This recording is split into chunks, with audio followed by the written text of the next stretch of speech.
Have you recently purchased land only to find it nearly useless due to an overcrowding of trees? Is your vista obscured by blue spruce, white pine, birch, or ash?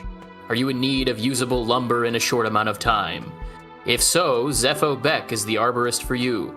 Working with a preternatural skill granted him by powers unknown, Zepho can clear a 5-yard swath of dense forest in mere minutes. Not only will he clear the requested area, but he will also neatly separate and stack like-sized branches, limbs, and trunks at no additional cost. Other tree clearing services are slower and insist on bringing a cadre of cheerleaders without whom they cannot swing their axe, and who likely come with their own additional costs. Don't go wasting those extra dollars on slower felling and increased yelling. Choose the Castoran man who gives a damn. Due to circumstances beyond his control, Zepho is only available once per month and utilizes a proprietary technique known only to him, which to keep secret is performed only at night. Zepho retains the right to refuse service based on factors including bark taste, age of trees, vital emanations, and more.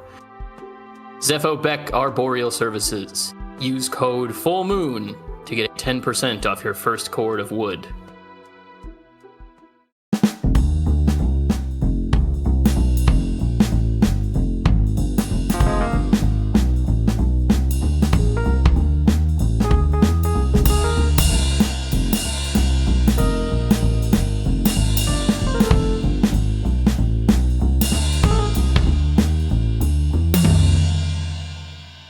Hello, and thank you for joining us in Mapping the Zone, a podcast dedicated to informal discussion of the works and context of Thomas Pynchon. My name is Cody. I'm one of the co-hosts.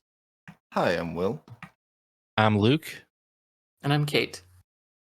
We are following the reading schedule from the Pynchon subreddit, and today we are discussing chapters 66 through 70 of Mason and Dixon. Hi, everyone. This is Will. And long story short, the summary fairy didn't make it this week. And we couldn't find a suitable replacement, so I guess this is our last resort, and this was planned as the last resort. But regardless, I'm reading it a few days after the fact. Anyway, our backup to the backup plan is here. This is the Wikipedia summary of Mason and Dixon chapters 66 through. Episodes 66 through 70. The story carries into 1767, the surveyor's last year upon the line. First, Stig is bizarrely interrogated, and they hear ghosts in the wind before stumbling upon a barn-raising party, where characters including Armand and the duck resurface. Later, they arrive in Cumberland, where they meet Thomas Cressup and his family, hear stories of Cressup's exploits, and discover the town to be essentially lawless and somewhat reminiscent of the Wild West, complete with lone sheriff. Mason attempts to converse with the dog, who understands his questions but chooses to ignore them. Episode 67. The party is joined by a delegation of Indians who partake in further discussion between the surveyors and Zhang regarding Jesuit methods of forming boundaries. The party is informed by the Indians they will soon reach a mystical warrior path they will not be allowed to cross, heralding the end of their journey.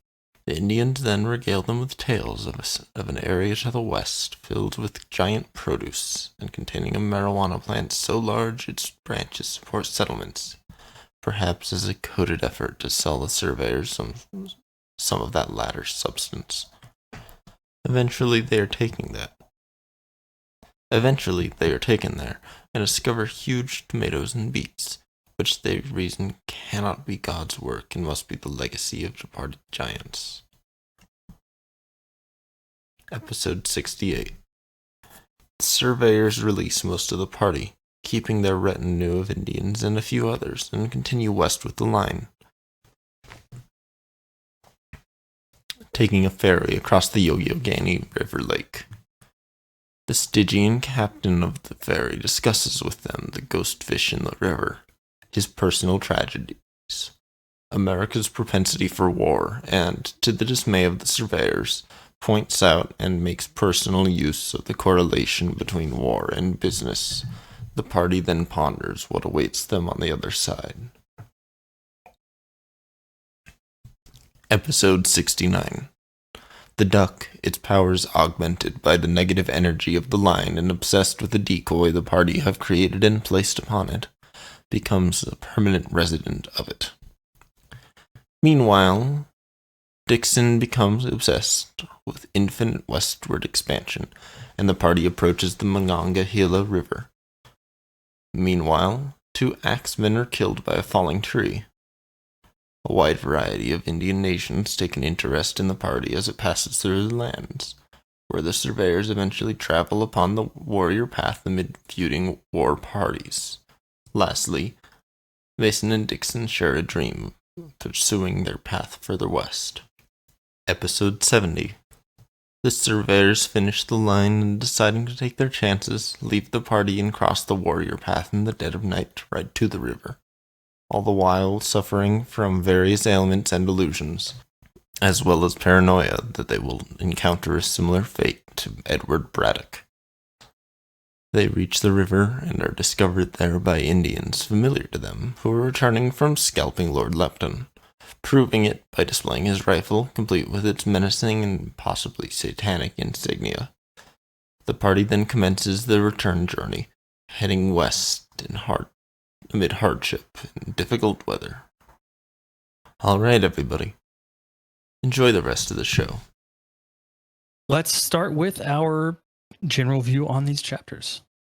There's a real possibility that these are my favorite chapters in the book. You know, I'll have to make a final decision once we actually complete it, but certainly just from a sheer volume of notes anyway, in my commonplace book as we've gone through these, this one comprises the most pages that I've written down. So I love these chapters. I think these chapters are an excellent sort of capstone to a lot of what comes before it, even though the book itself isn't done with yet. You know, in these 5 chapters, they do finish the line, and they do reach what is effectively the end of modernity, or at least modern civilization as it was at the time in the world of the book, and all of the different thematic perspectives that Pynchon gives on that and on what the land beyond that is like is so rich with detail and intent, and offers a lot to break down and talk about, which I'm sure we'll get into. But I think it is also some of the most beautiful writing from a standpoint of bringing his themes to a conclusion, and it really does make an impact on the reader, especially when they eventually turn around and decide that they're done and go back. Like I was sad. Like I felt a profound sense of like, oh my God, they're finished with this, you know? Mm-hmm. And they're going to be making their way back, and we don't know what's beyond the place where they stopped. We have like some inklings, but there's this profound sense of the unfinished, but an unfinished that you're not supposed to see the actual end product of. And yeah, I think these 5 chapters are absolutely excellent. There is some, you know, meandering a little bit in a few of them, but overall I think that they're absolutely excellent. Some of the best in the book, certainly, if not the best 5 chapters as a whole. Yeah, I would have to agree. This section, these 5 chapters, I think really encapsulate a lot of his strengths. And you know, we get there's a variety of his writing techniques on display in here, from his beautiful writing in describing wilderness and scene setting, and we get some of his humor that comes back in here. The historical references are plentiful here. We're getting a lot of the beginnings of closure. So there is a sense of finality to it, in that, you know, like you mentioned, that the line is done, despite, you know, people making the line and us as readers wanting them to go on, but at the same time understanding that, you know, there can be severe implications for doing so. And so there's that sort of, you know, you're hitting the climax of this story, and you want it to keep pushing forward and to keep going with that sense of rising action, but it's, you know, that has to come to a point where it it peaks, and we have to, start to slow it down and head towards the conclusion. And it creates a sort of bittersweet feeling, even though we're still, a little less than 100 pages away from the end of the book, but it feels like the kind of starting to say goodbye to everybody part of the book, if that makes sense. Yeah, and your statement of rising action in particular brings up a good point in that this book has essentially been 678 pages of rising action. Yeah.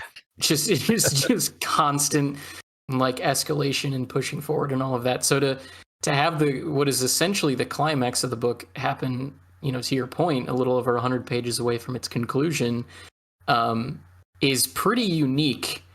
And for the climax to be not necessarily some like massive conflagration, but rather just, we can't keep going forward. Okay, we're going to turn around now. Like is pretty interesting just from a compositional standpoint. Yeah, I mean, chapter 66, I want to say, I think that's a chapter, features a bunch of really good prose. It's probably the most impressive chapter prose-wise in the entire book, I would say, in terms of its kind of consistency with how beautiful the language is. The part about all the vegetables being so large and all that stuff, I really love that part. I mean, it definitely smacks of like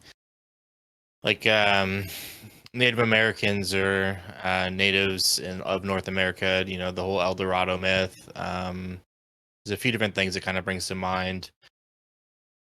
Even the stuff from last week with the giant beaver and giant animals and all this different stuff, it kind of brings to mind that.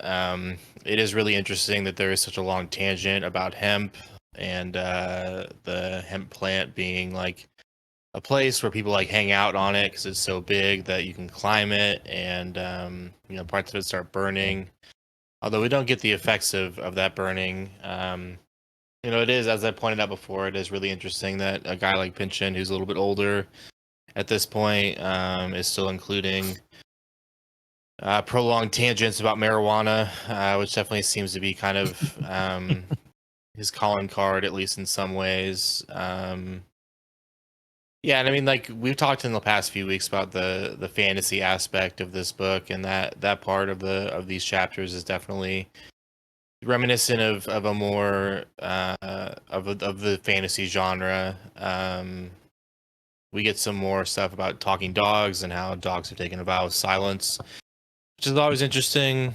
There's a lot to like about these chapters. Even like the Cressap character, he kind of reminded me of a few different like action movie heroes from movies I've watched recently.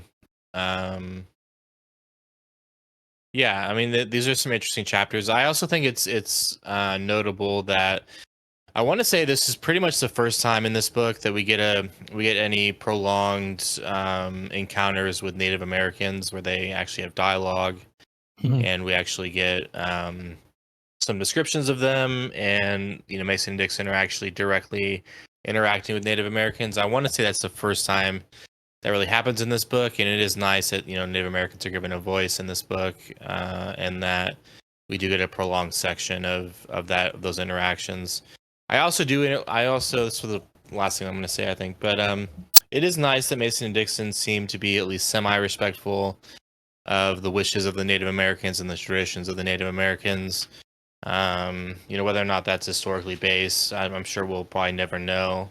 But it is nice and a bit of a refreshing take on the whole thing, because around this time it's not like views of Native Americans were super enlightened. It's not like white settlers were very enlightened people generally. But yeah, I mean these are these chapters are a little bit more complicated than last week's section, and stuff like that. They are a little bit kind of harder to parse than some other parts. Not as hard as like 53, 54, 55, but still a little bit difficult here and there. But yeah, it definitely seems like Pynchon, I mean, he's already kind of hit his stride. But it definitely seems like these are some of the kind of most like technically impressive parts of the book. Yeah, I can definitely agree on that, Latitude. It might not be my favorite section of the book, but it's definitely it's one of those parts of a book that contains hallmarks. It has the giant vegetables. It has the crossing of the Great Warrior Path. It has essentially the growing head of conflict between the two main characters. But there isn't any real. The interesting thing about this, I find, is that there isn't any real stake. I mean, the stakes we're talking about here are massive. They are crossing this spiritual pathway that has sacred and material value. But otherwise, nothing. As far as we're concerned, there's nothing of stake here. You know, they could cross the Great Warrior Path. They could not cross the Great Warrior Path. They would probably get paid the same anyway.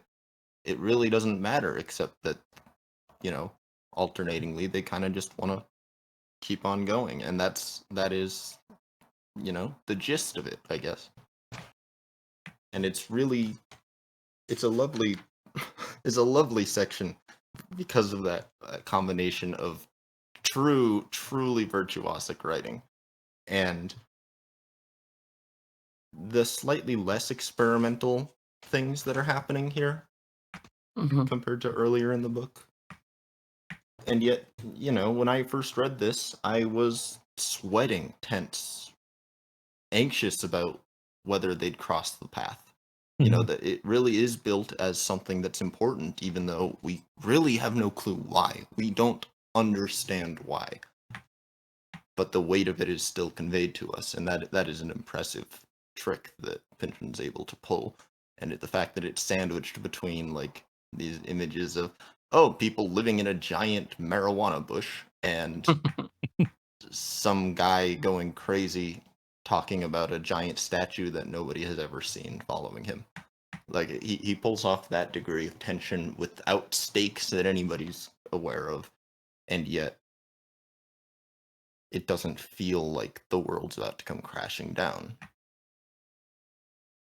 Well, let's start with chapter 66. I kind of fell in love with this chapter right off the bat, and especially when the appearance of the sort of doppelganger harbinger of evil that shows up and speaks to Godred, which I just want to read those lines real quick because I thought it was just absolutely a great example of simple but unsettling writing where he's doing a lot with not much. It's just kind of, I'm starting in the middle of a sentence here, but a strange small woman comes in announced only by her shadow, fair-haired, pale, with the most enormous eyes Gudrid had ever seen, and asks, "What is your name?" "My name is Gudrid," replies Gudrid. "What is your name?" "My name is Gudrid," she whispers, staring out of those eyes, and all at once there is a violent crash and the woman vanishes. Like, it's a short section that's just kind of sandwiched in into this page, but it's so evocative in its imagery. And I think, you know, again, it's a prime example of his ability to do a lot with a little, or in some, you know, and we're so used to people talking about how his prose is at its best when it's, you know, these really flowery and intricately put together sentences and paragraphs. But I think he also shines some of his best writing when it's just these kind of simple descriptions like this that evoke such a powerful image. Yeah, completely. I you know, with no context as to who that individual is, or, you know, them not appearing prior to this or whatever, just that one sentence you read out, it is inherently terrifying, and it is just as random to the reader as it is to Gudrid, because of the fact that there's no really further explanation that either we or him gets. So it's something that also, I think, works so well because it seats you in the exact same position as the character that it's happening to, which is not always something that's possible for an author to do. Yeah, and it, you know, as I've mentioned last episode, I have a little bit more information about this subject matter just based on the fact that I read another book about it very recently, and it's kind of impressive how much it is not at all explained by having that context. I will say that I have about as much context, I think, as there is to be had. And yeah, no, it is exactly as abrupt and confusing as the way it's just dropped into Mason and Dixon. So it's pretty impressive use of mythology there. Yeah, I was going to ask about that because you're referring to the ice shirt. I'm imagining. Yeah. Okay. Because yeah, that's kind of the impression I got when I was reading this. Was like, you know, I'm sure there's some deeper Norse mythology that this touches on. So I'm curious, and I was actually genuinely wondering if that was also something that came up in the ice shirt. So that's good to know. Yeah. Gudrid and Karl Sefni are two of the major characters. Okay. And yeah, no, it is just as random as it is in this book. So there's nothing to inform anyone about, really. So what we're saying is that the ice shirt is recommended reading for the second half of Mason and Dixon. Well, yeah, unironically. Well, and speaking of unsettling, I get, or just the concept of being unsettled, we have just after that, kind of towards the end of 634, the sort of episode that occurs after this scene with Gudrid, we have Mason and Dixon both kind of discussing the things that they've seen that have unsettled them while they were on the line, but they're different things for the both of them, which, you know, again hammers home this, you know, point of how different these two are, but they're still, you know, they're experiencing the same things, but taking them and interpreting them a little bit differently. You know, where Dixon was really kind of unsettled by the cave and the I'm sorry, it was Mason who was unsettled by the cave, and it just really didn't have any impact on the other. And then, you know, we switch that around, and you know, we have things that are upsetting to Dixon, but not really so much to Mason. So it's, you know, even this far into the book, we're still seeing these disparities between these two, despite their inherent similarities. They're still very different. Yeah, true. And I'm sorry, I don't remember if it was Luke or Will who mentioned it in their initial thoughts on the chapters, but as these chapters go on, the divide between them becomes a bit clearer. And I think it's interesting because when we think about the positions that the two of them were in the beginning of the book, they kind of switch places at this point in the narrative, because, you know, Dixon was the one who seems to have an inherent like interest in things mystical or things, you know, potentially not of this world, given the fact that Mason decided to wind him up with that whole story about the 11 days and how interested he was in all the forbidden volumes that would have been in the Oxford libraries. Whereas Mason, in the beginning of the book, is yearning for something spiritual, but is less open to the ideas of, you know, ghosts or phantoms or anything like that. It is only as he has been exposed to repeated apparitions of his wife, to the theories that he is now being exposed to within Feng Shui and everything Zhang is telling him, and sort of as he progresses further inland in America and experiences more and more strangeness, that he becomes somebody yearning for a answer, yearning for a continuation of all of this. Whereas Dixon has now kind of decided to say, I don't think so. I think we're fine. I think we can kind of turn back. So it's not only, you know, them beginning to disagree with one another on just sort of the direction, and we have this little bit of a rift that's arriving in their relationship, but it's also them kind of swapping places with one another, which I think is very interesting. Yeah, what I love about that, especially in this chapter, is the way that Pynchon, right at the end, on page 645, has Mason describe that kind of division between them as, you promise you're not just trying to be encouraging in that cheery way you put on and off like a wig. And it's very simple as far as the division between them. Mason is a serious man. He is somebody who, when he thinks about the idea of an afterlife, takes it very seriously. When he thinks about the idea of the stars and the value of his work, he takes it very seriously, even though he rationally understands that all he's doing is looking through a telescope and doing some math. He knows he's not changing the world, but he takes it seriously because that's his general attitude on life. He takes it very seriously when he meets these speaking dogs because it is a serious change to his world. On the other hand, Dixon is playful with himself and the world. He does not care quite so much because to him, oh, dogs can talk? Well, isn't that just a great laugh? And there's more to it than that. You know, he is more open-minded. He has these he can fly, or at least he could when he was younger.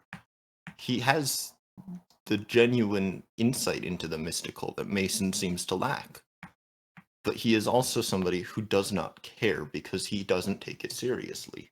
He just kind of wants to have a good time, even though he's able to like balance a half-ton tub on one axis. Like that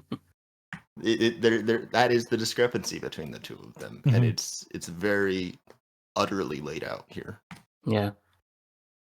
Yeah, it's Mason, and I think especially when you view this through the kind of comedic aspects between them, Mason is the straight man in the story, and Dixon is his kind of foil. But the dynamic between them, there's a lot more layers to it than just that. But it's, we've talked about this, so much throughout the episodes we've done on this book, but it really is such a great examination of the relationship between these two, because it's exploring their dynamic to such a deep level that so many other authors would really not take the time to get to. They would typically, I think a lot of, especially a historical novel like this, I think a lot of other authors would tend to get lost in just writing the history and trying to tell the story and move the story and do whatever it takes to move the story. But with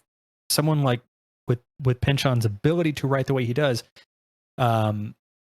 really takes the time to develop these men as characters and to give them a life and to let them have these experiences and to let them grow with each other in such an exceptional way that it adds so many other layers to this story that just it's a major reason I tend to hide away from historical fiction, because it tends to lack that character dynamic that this book has. So that's also part of what's making it really hard to get to the end of this is I know how it ends and I know what happens. But B, I just want more of them. I just want more interactions between them. Yeah. Well, and I think another aspect within historical fiction is, there is an easy temptation you can fall into to just rely on the fact that if the reader wants to, they can probably read biography after biography after biography of the people that are in these books. And so therefore there is less of a, and I don't want to accuse anyone of necessarily being lazy, but just less of a impetus perhaps to spend the time, fleshing out those characters. And as you were talking just now, Cody, it really reminded me of my experience reading the book Babel in Arcane History by R.F. Kuang, which is a good book. I highly recommend everyone read it. It isn't exactly historical fiction. It's fantasy, but it's set in a historical area during a historical period. She just tweaks aspects of it to make it a more magical, realist thing. And it surrounds 4 college students as they progress through 3 years of college together. And there is not the time given to develop those characters as people. We kind of get 1 or 2 sentences or a paragraph or 2 here and there, and then we're sort of told through direct exposition that they're becoming very close to one another, they're becoming more friendly, that they're becoming, very attached to one another.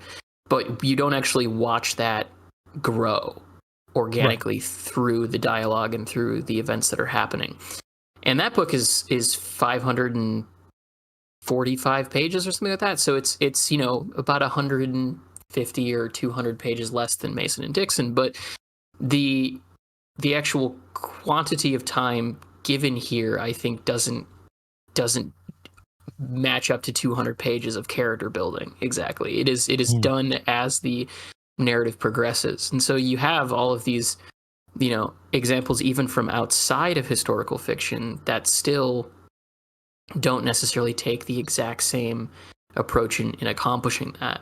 And so it speaks to just not only his ability to develop characters, but his ability to write them. Because at the end of the day, we know very little about Mason and Dixon. We know like some broad historical sketches, but they're known really only for having their names on this thing, and that's kind of it.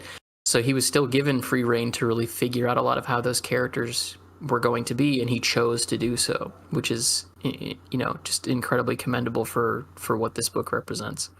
Yeah, I get the sense that a lot of those authors, and maybe not the case with Babel, which I have not read, but the way you describe it, it sounds like maybe it's an exception to this.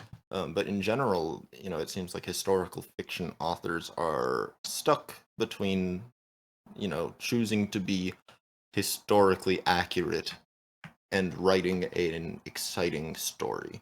Mm-hmm. And unless you do something as, formally epic as Mason and Dixon, something as broad and experimental and about the nature of storytelling and history, you're just not going to have the same latitude when you're writing about a real person that Pynchon kind of tricks us into letting him do. Yeah, very true. Which, I mean, just brings up the reality that a portion of the themes here is how whether or not we can trust history and who gets to tell it. So even us giving him latitude to do that, to use your phrasing, still supports part of the idea of why he's writing the book in the first place from a thematic perspective, which again speaks to his brilliance as a composer of these works. And so another a large part, I think, of this story concerns the westward movement across America and the impact that had, both on a physical level in terms of the impact that it had to the environment, which we see really explicitly discussed at the beginning of chapter 70. But also there's, as was mentioned in the earlier part of the episode, there's a sort of unknown element of what lies beyond the river that they get to. I forget the name off the top of my head. But there's a sort of a sense of lingering danger if you move beyond that. And even though, Dixon at first comes across as, we need to respect the natives' position on this and not go past where they're telling us not to go. Eventually, even he gets to he reverses course on that and changes his mind. I take it, that sort of invisible delineation from where they are to going further west. There's a sense of, there's a foreboding evil that exists out there that they've already pushed a little bit into it by just getting to where they are currently. But to go any further in that would just be a sort of descent into a hellscape almost of whatever evil exists out in that part of the wilderness. And I'm curious if y'all came away with the same kind of feeling from that. I don't know if I would say that I came away with a feeling of it as a hellscape necessarily. But you are right in that they are progressing towards something.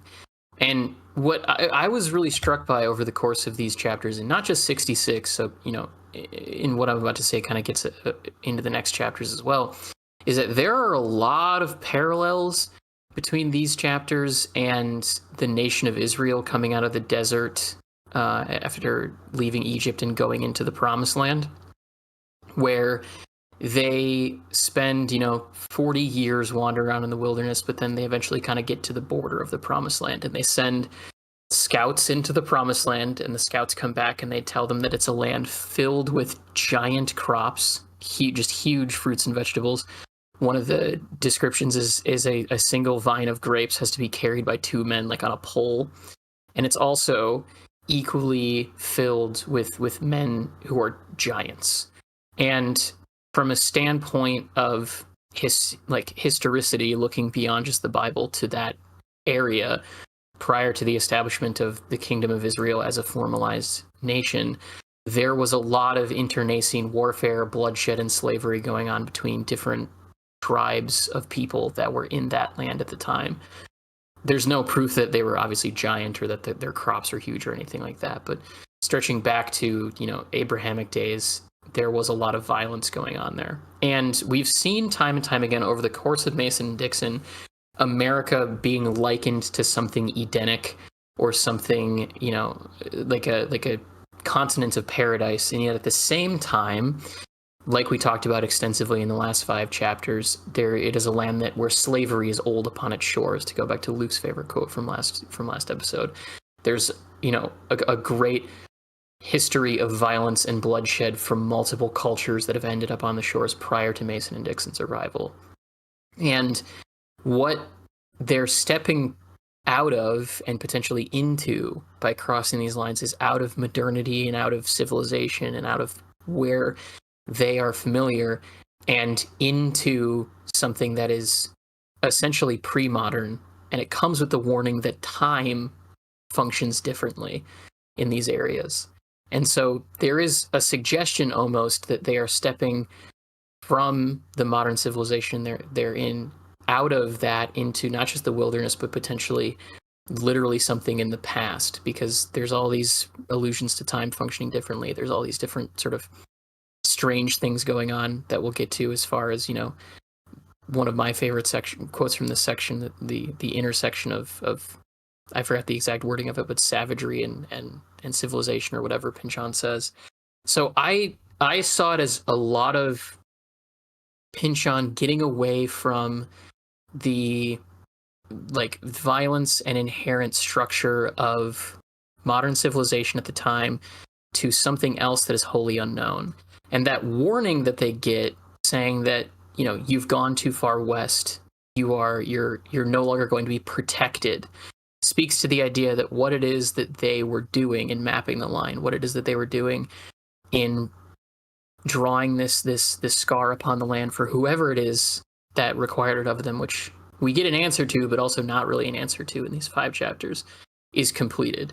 And so their sort of destiny, so to speak, has now come to fruition. Anything they do beyond now has no promise of protection.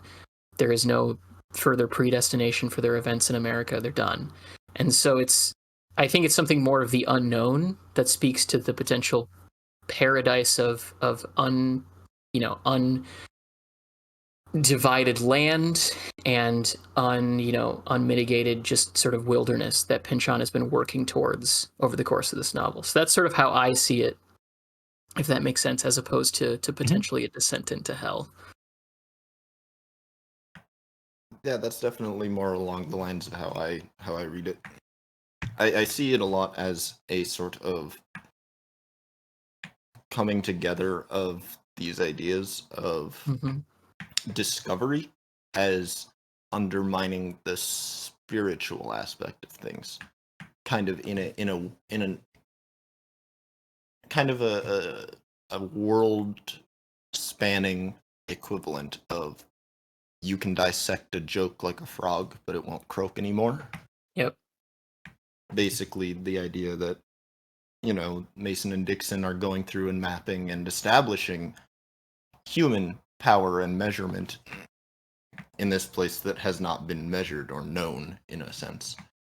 And so, by doing that, they are taking away this sense of mystery, that sense of mystery which causes people to come away with such crazy ideas as giant vegetables and giant people and golems that follow poets. That there's some sort of, there's some je ne sais quoi that if you do say it, if you do phrase it, it does destroy the essence. Yeah, there's some sort of spiritual death that comes as a result of that.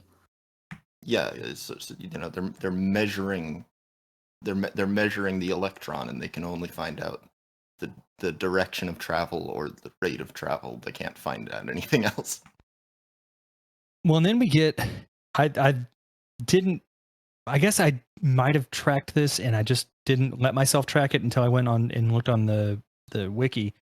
It seems to be implied that Sarpazo ends up being one of the co-founders of Disney World when he goes to Florida, which I thought was interesting. Yeah.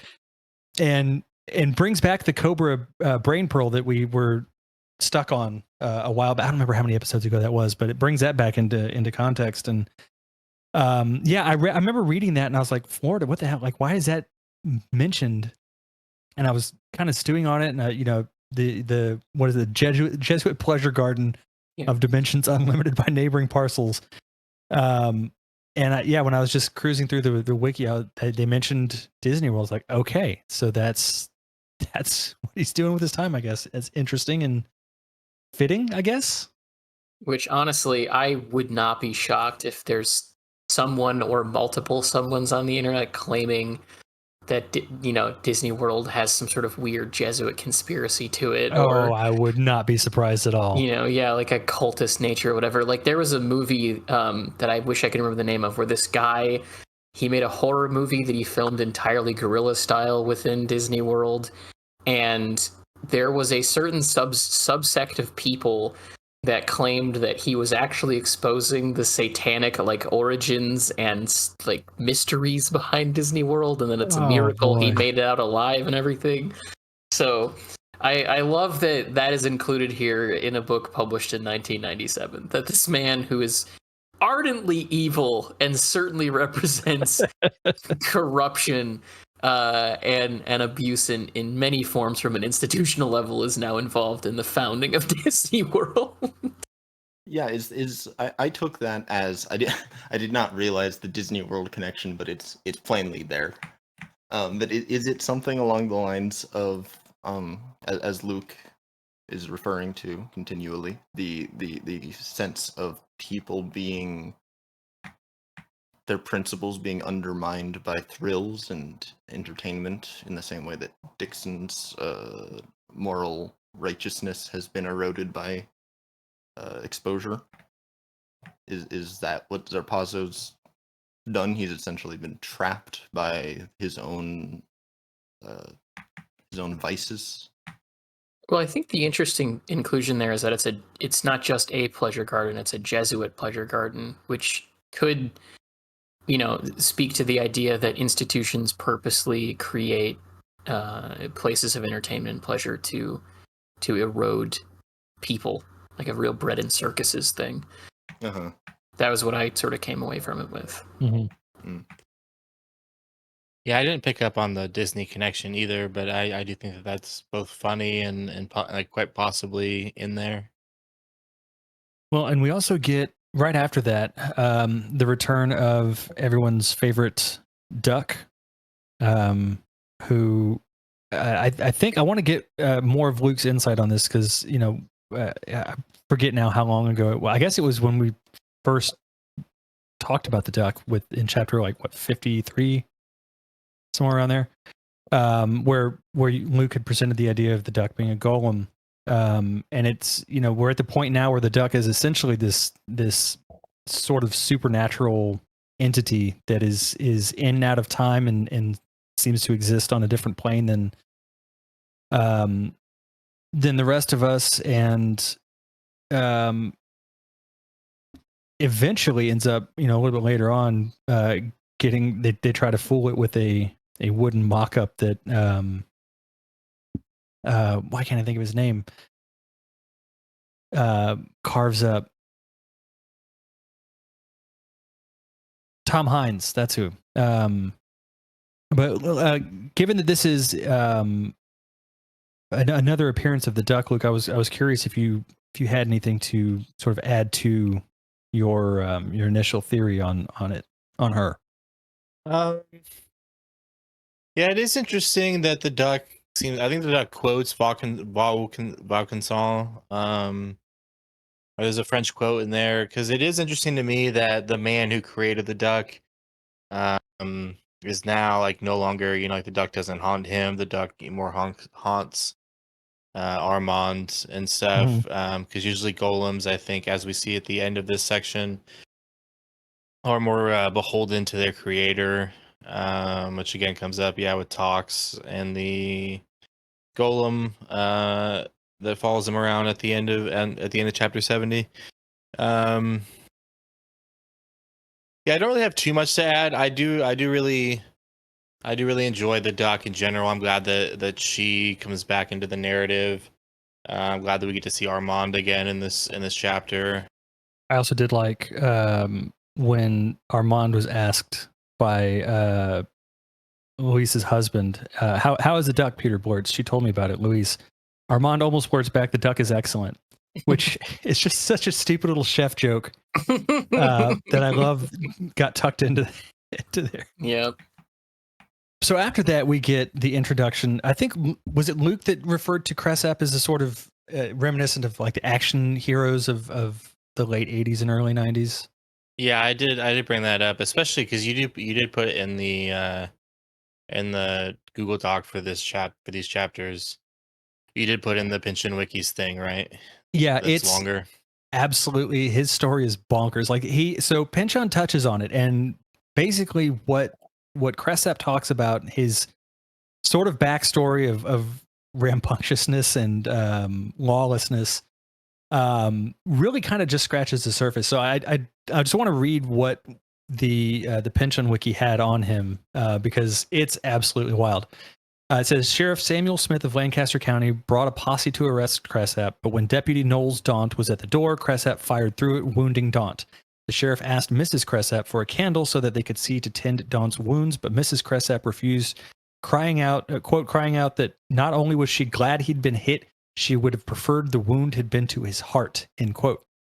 When Daunt died, Pennsylvania Governor Gordon demanded that Maryland arrest Cressap for murder. Governor Ogle of Maryland responded by naming Cressap a captain in the Maryland militia.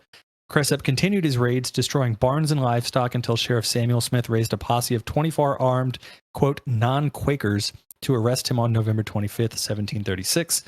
Unable to get him to surrender, they set his cabin on fire, and when he made a run for the river, they were upon him before he could launch a boat. He shoved one of his captors overboard and cried, "Cressap's getting away," and the other deputies pummeled their peer with oars until the ruse was discovered. Removed to Lancaster, a blacksmith was fetched to put him in steel manacles, but Cressap knocked the blacksmith down in one blow. Once constrained in steel, he was hauled off to Philadelphia and paraded through the streets before being imprisoned. His spirit unbroken, he announced, "Damn it, this is one of the prettiest towns in Maryland." Yeah, that whole thing definitely reminded me of a few different John Carpenter movies, like the Escape from New York, Escape from L.A. I can see that, yeah, Snake yeah. Plissken, and then I have, sadly enough, I recently subjected myself to Ghosts of Mars. Oh man, Yeah, which is like it's an all-time B movie. Like it's one of the weirdest, kind of more most absurd movies. But it did remind me, this Cressap character, especially the description in the wiki, it reminded me of Ice Cube in that movie of Desolation Williams, the convict that keeps on escaping from prison and keeps on escaping justice, and has all these ridiculous stories about how he's like escaped and all this stuff. And yeah, it just reminded me of those characters. I think it kind of, for me, put me in mind back to the Heinz baby snatching debacle, just in the chaotic kind of elements of that story, and the, truth is stranger than fiction kind of idea behind it. Yeah, it's fairly notable that throughout this book, there is some fictional violence, but it's very limited, and we haven't seen it yet, really. Mm-hmm. But all of the fictional fantasy stuff is pretty delightful. It's either wondrous or it's, kind of cosmic horror-y. But the most of the violence is nonfiction. Most of the violence are real events that you can point to historically, and that's an interesting choice. Mm-hmm. Because there is a lot of violence in this story, honestly, more than you would expect for what should be a story about two people, cutting down some trees and looking through telescopes. Basically, yeah. There's a lot of death that happens in this story, and it all happened in real life. Well, and it really does speak to the way that there are a lot of kind of characters in, I'll say, the Western U.S. mythos, like Davy Crockett and people like that, who have these seemingly insane backstories as far as like what they were involved in and what they were doing. And, it almost seems mythologized, and in some cases it literally is mythologized. But then you have this guy who is wholly not mythologized that I'm sure Pynchon found and just was like, well, that fits with the overall like vibe of some of the history of this place. So we're going to include it in there because there's been so many elements already where it seems so insanely Pynchon-esque for it to be included, but it is just real history, like we had with the whole Captain Shelby and the baby thing from several chapters ago. And this is another example of that, to Will's point of just truth being stranger than fiction. It almost seems like he's collecting things for that and just being, very deliberate about including them because of how absurd it is. Yeah. I think it also ties into the kind of thematic idea of the evil that existed on this land, going back historically, which also comes back to the Norse mythos that we have at the beginning of chapter 66. And I think that maybe that was a conscious decision on his part to, rather than invent these elements of violence and these acts of violence, to just showcase actual events that happened. And we can look back on them 200 years later and it's pretty funny, but these are still graphic acts of violence that people took out upon each other and are generally unknown by most of the American population. And to your point about Davy Crockett, I think that's kind of a great counterpoint or counterexample of that, because when you have those mythologized characters like Davy Crockett and the other defenders of the Alamo or whatever war veterans or war heroes we want to talk about, it's almost as though we accept that violence, that level of violence, when you kind of put that tag on it, when it's, oh well, they were a war hero or they were defending this or that or the other. But when you back it up and just look at, here's just people who are crazy killing each other for stupid reasons, it sort of makes it a little more grounded and a little more real. So I think it kind of hits home a little bit harder. And so that's why I think these kind of sections are as impactful as they are. They're funny as hell. There's an inherent hilarity to someone pushing a police officer essentially out of a boat and then convincing his other police officers that he's the guy that they're after, so that they beat the shit out of him with some boat oars. Yeah, and thanks for bringing up the Alamo defenders, because the person who this reminds me the most of is Jim Bowie. 100%. This is a New England Jim Bowie. I don't have much more to add there, but it's just it's interesting to see that Maryland did not make this guy into a hero. Right. Well, then we get into we have our second talking dog, although he technically does not talk in these chapters or in this chapter. But I found Mason's interaction with Snake to be pretty funny. Just the idea of the dog staring back at him, like knowing full well, like I understand everything you're saying and I could totally respond to you, but that would just undo everything that I've had to hide. And I thought it was a really fun callback to the LED from much earlier in the book. Yeah, I really like the way that we get this return of Fang, because he is not a real historical character, and so it would kind of be a shame to leave him behind. And so just like last chapter we got Bodine coming back, we got Fang, at least secondhand. Yeah, and I do love that Dixon just he knows instinctually that this dog can talk, which is sort of confirmed after the long paragraph in which we figure out the dog's reasoning for never revealing that it can talk. Yeah. And then Dixon, it's another one of those moments. There's several moments that I'd love to see filmed in these 5 chapters, but it just reminds me of like a moment in a comedy sketch or in a movie where you have a character's inner monologue going like for a really, really long time, and then it cuts to the other person and they're just sort of waiting for them to speak, even though there's been this long pause where they're just staring at each other. And then Dixon's response is just like, you can just nod your head and indicate what direction he went. That's fine. I don't need you to speak to me. Well, he's talked to dogs who haven't, and other animals that haven't indicated any power of speech before. Mhm. So Mhm. he's just being true to himself. The Pynchon wiki talks about this ending here being a reference to two peas in a pod, with the kid that finds the two peanuts in the shell. I find that to be.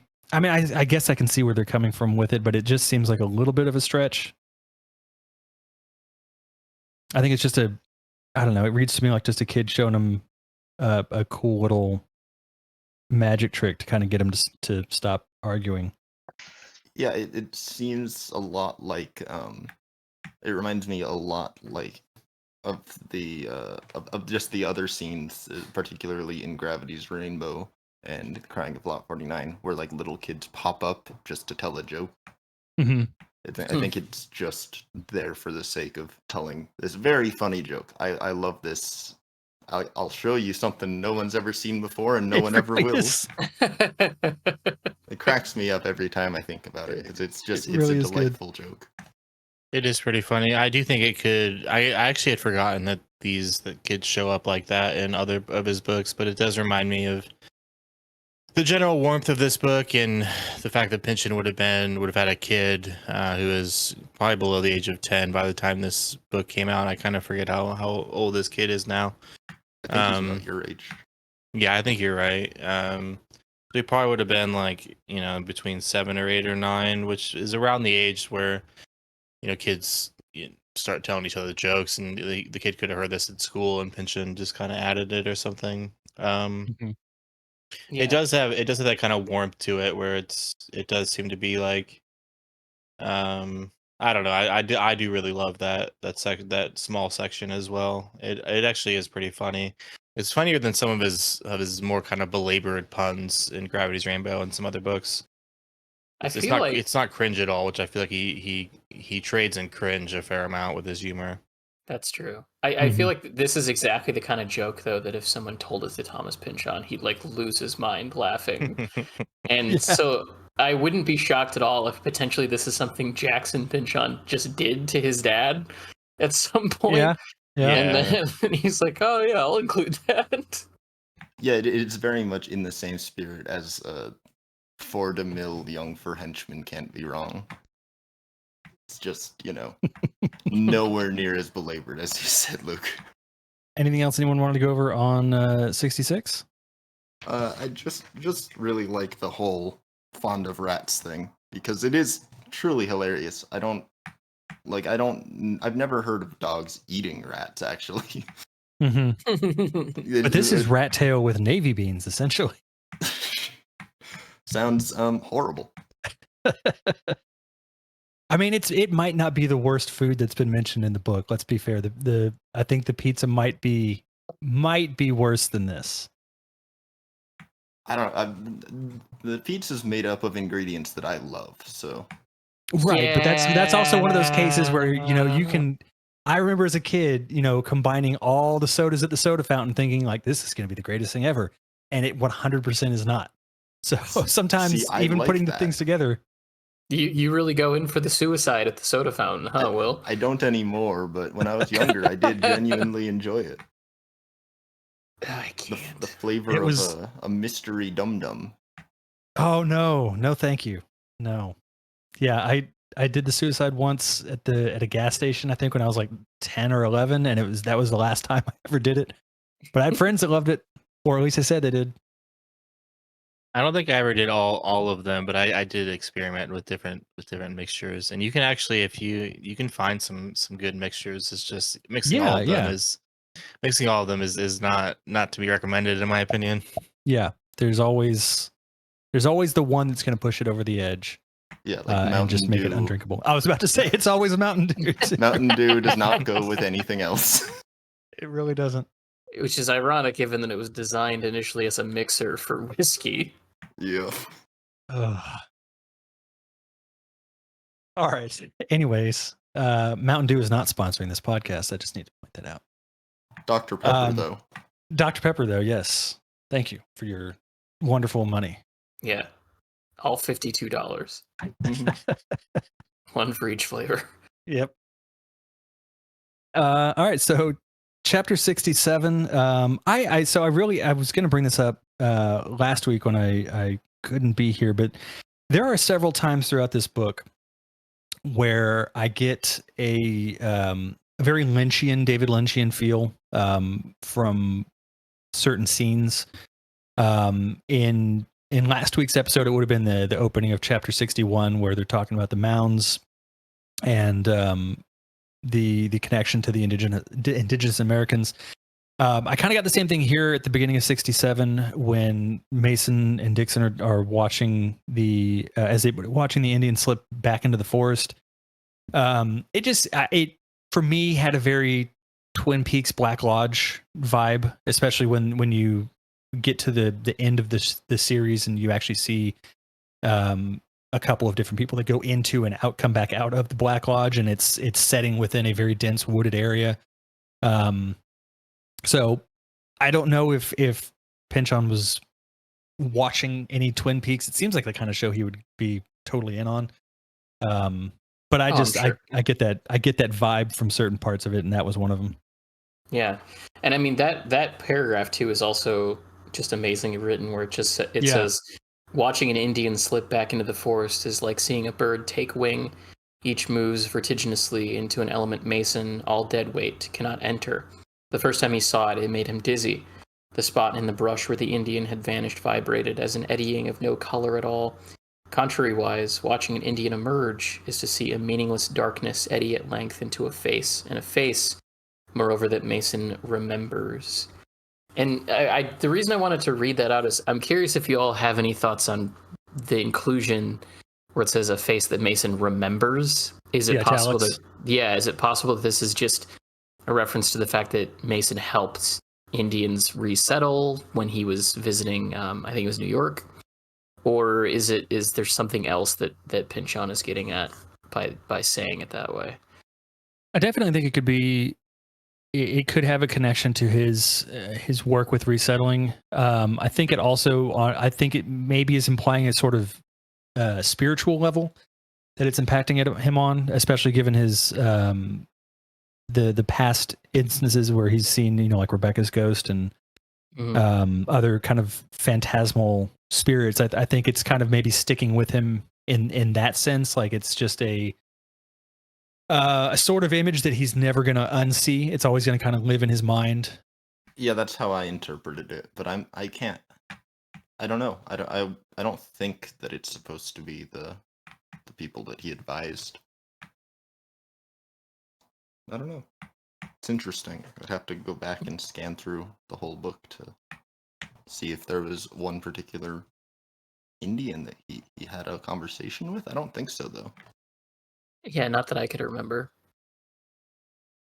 Yeah, it was just an interesting inclusion there at the end that really, I think, changed the context of a lot of that paragraph. Mm-hmm. Yeah, it's ambiguous. It definitely is ambiguous. This section has also got one of my favorite moments from a standpoint of comedy, which actually starts right after that paragraph, where it says, he grows apprehensive and soon kickish. I respect them and their unhappy history, but they put me in a state of anxiety unnatural, he complains to the Reverend. Out of all measure, unto the apparition of phantoms. How's that? I see and even touch things that cannot possibly be there, yet they are. Can you give me examples? There may lie a problem, for I am closely sworn not to. Makes advising you difficult, of course. Yes, and some of them are pips too. Shame, really. Whilst you so amiably quiz with me, says the Reverend, Mr. Dixon seems quite content with their company. Who? Young jollification? Drinks with priests? Roysters with pygmies? Aye, I've seen that. Who cares has he, as long as the tobacco and spirits hold out? And withal, throughout, from first sip to empty bottle, he's troubled by no least inkling of sin nor question of fear. He is far too innocent for any of that. No, 'tis I who am anxious before the advent of these visitors, how strange, who belong so without separation to this country cryptic and perilous, passing, though never close, as shadowy and serene as the deities of the forest or river. ... So, cries Mason, turning desperately to the visitors, you're Indians! Like, that. So, I love the paragraph where he's seemingly, is potentially either expressing real frustration with Dixon or just making jokes about Dixon. And then that turning into more, very interesting descriptions of the land as this majestic, magic, strange place. But then the idea that from a mental image standpoint, he's whispering this conversation back and forth with the Reverend in front of the delegation of Indians. Yeah. And then just suddenly turns around after all of that and pretends like said conversation never happened. And his opening line of, so you're Indians, is such a strange way to approach it. It reminded me a lot of the scenes in Parks and Recreation where Ben Wyatt is incredibly nervous around cops. Oh my God, yes. And doesn't know how to talk to them. It was another scene in these 5 chapters that really I would love to see filmed in some way. I love it because it's truly nonsense. Yeah. Just to turn to people and say, "Oh, you are Indians, huh?" Yeah. And it's not like, it's one of those things that would clearly be like offensive today, but not because it is racist, simply because it shows such a degree of just incompetence. Mhm. Like just pure incompetence with regard to socialization. He just turns around and is like, "Person, Yeah. you exist." I'm glad Kate made the Parks and Rec reference, because it made me think of a different character. It made me think of Perd Hapley, and just seeing him like turn to them and be like, "So you're Indians? What's that like?" That's a fair thing. And to Will's point, it is like that sort of lack of socialization, or that like lack of understanding of different people groups, continues to this day. So I mean, as I've said on the podcast, I'm partially Scandinavian, but the other half of my family's Jewish. And there was a time, I kid you not, when I was younger, where a coworker of mine, after learning that I was Jewish, asked me if that's why I didn't have a rewards account for the place that we worked at. So there is just this weird... Wow. There is just this weird like existence that some people have still to this day, where because of their ethnicity or whatever, changes inherently the way that people start conversations with you. Yeah, I was in Morocco a year ago or so, and I was traveling with some folks, and one of the people I was traveling with she's Jewish, and we were walking through the city square in Marrakesh, and this vendor wanted to sell something to me, and he walked up and he put his arm around me and he says, "So," and he points to the person I'm traveling with. He says, "So you are Jews?" And it's Morocco. It's clearly not anti-Semitic, because there are just too many Jewish people there for that to really work. But he that's just how he relates to people, is he walks up and he just says, "Oh, so you are Christian or Jewish or whatever." And it was incredibly unsettling because there was an ulterior motive there. But it would have been, I imagine, a lot more endearing if it had been an innocent case of utter cluelessness, like it is with Mason here. And that is, to be fair, I'm pretty sure the case with my coworker. I'm pretty sure I was the only Jewish person she had ever met. Yeah. And so, like, the way that she phrased it of just like, "Oh, you're Jewish. Is that why you don't have a rewards account?" Like, it just clearly came from a place of total ignorance. It's such a confident aloofness that I just can't wrap my head around. But I see it constantly. Like, it's just one of those things, Absolutely. I wanted to get y'all's thoughts on the argument that ensues over the kind of idiom of hanging, who hangs his dog on 649. I thought that was a really, I don't know, just a bizarre argument to have, but it also was an interesting thing to think about which one is actually more correct. Yeah, this would be one of the meandery parts that I had made allusion to earlier. It is, but I found myself stuck on it and just thinking about it for stupid reasons. I do like that Cherry Coke basically passes out from boredom after listening to it go back and forth for a while. Yeah, I don't really know what to make of that other than the humor of the situation, really. Like, it seems similar to, like, you know, just general idiom bickering. Like, it's why has it evacuated my brain? Couldn't care less, not could care less.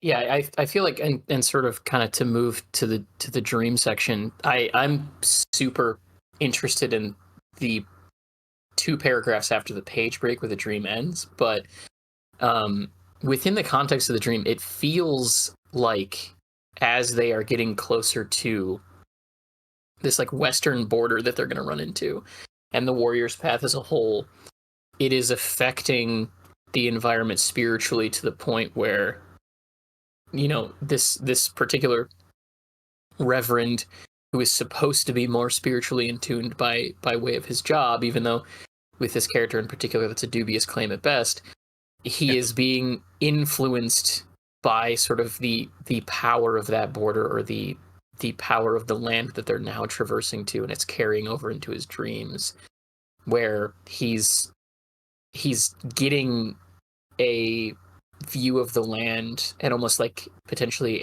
a forewarning or a foretaste of what lays beyond that if they were to actually be able to cross it, because he ends it by talking about how he is a seeker of the warrior path. He wants to become a pilgrim of the warrior path. So it almost seems to me like, from a standpoint of Cherry Coke's character and where we know that he's at now in him recounting the story, this may be kind of one of the last stops on his train towards non-religiousness or just deism in general. And that he's decided that he wants to become a pilgrim or a seeker after that which has no explanation, because that's where some level of truth or genuine spirituality may exist. And so he's pushing towards that, and that's what causes him to kind of potentially consider throwing off the bounds of the religion that he's spent his entire life in. That was kind of what I pulled out of his dream there. Yeah, I'm with you on that.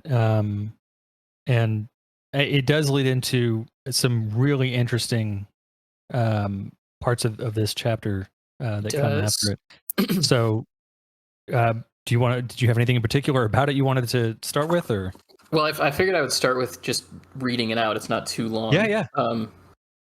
So there's a page break after his dream ends, and it says, "Were the Visto to have crossed the warrior path and simply proceeded west, then upon that cross-cut and beaten into the wilderness would have sprung into being not only the metaphysical encounter of ancient savagery with modern science, but with all a civic entity, 4 corners, each with its own distinguishable aims.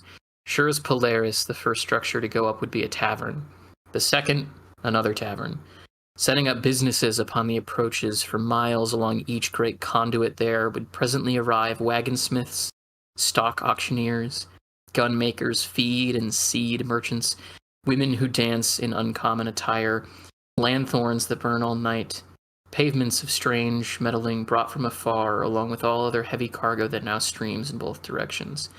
The fleets of Conestoga wagons, ceaseless as the fabled herds of buffalo. Further west, sunlit canopies abillow like choirs sung promises of flight, their unspared wheels rumbling into the soft airy nightfalls of shadows without edges, though black as city's soot. Festive lanthorns, by contrast, shine in through the glass of the swifter passenger conveyances that go streaking by above the fields, one after another, all hours of the day and night. Aloft, these carry their wheels with them, barely scuffed by roadway, to be attached whenever needed.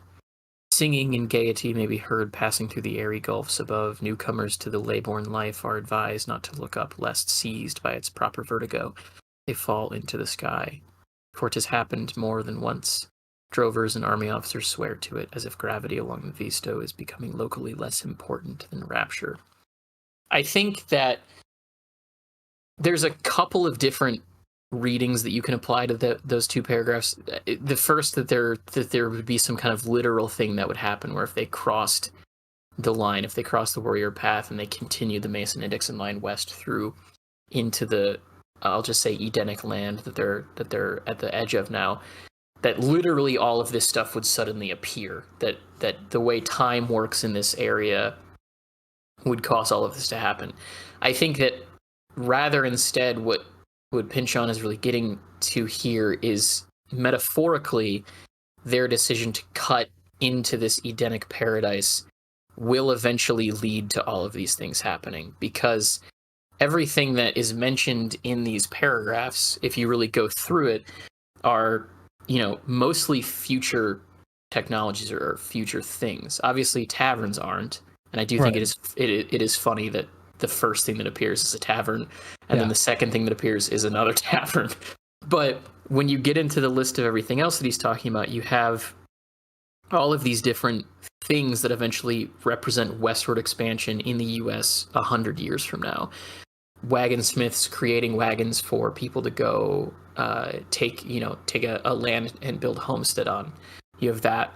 You have stock auctioneers. That could be referencing cattle for ranching, which was something that a lot of these homesteaders did. It could also refer to the eventual establishment of corporations and literally auctioning off stock in said corporations, which would happen about 100 years, 200 years later. Gun makers, obviously we've already had a lot of that in the book so far, but that would only expand as time went on. Feed and seed merchants, that's what you need in order for homesteading as well, if you're going to be planting crops and selling crops or just planting them for your own consumption. Women who dance in uncommon attire feels like a reference to potentially like bordellos, or even potentially, strip dancers if you were to look even further ahead. You then have lanthorns that burn all night. You have electricity. Then you have pavements of strange metalling brought from afar. That's obviously railroads. Fleets of Conestoga wagons. That's probably the great westward exodus that would happen, when land was just basically for free and the government was paying people to go and settle there just to expand out the country. And then eventually the last chapter, or the last paragraph, is obviously talking about airplanes. So I feel like what Pynchon is getting at here is this idea that as soon as you break through that barrier, be it metaphysically or literally, then the only thing that is going to follow after you is the modernity that is causing, as me and Will talked about earlier, this spiritual death through discovery and eventual devastation of the land that you're entering in. And what it really reminded me of a lot, too, from a standpoint of a comparison to a point in history, is when they were building the Transcontinental Railroad.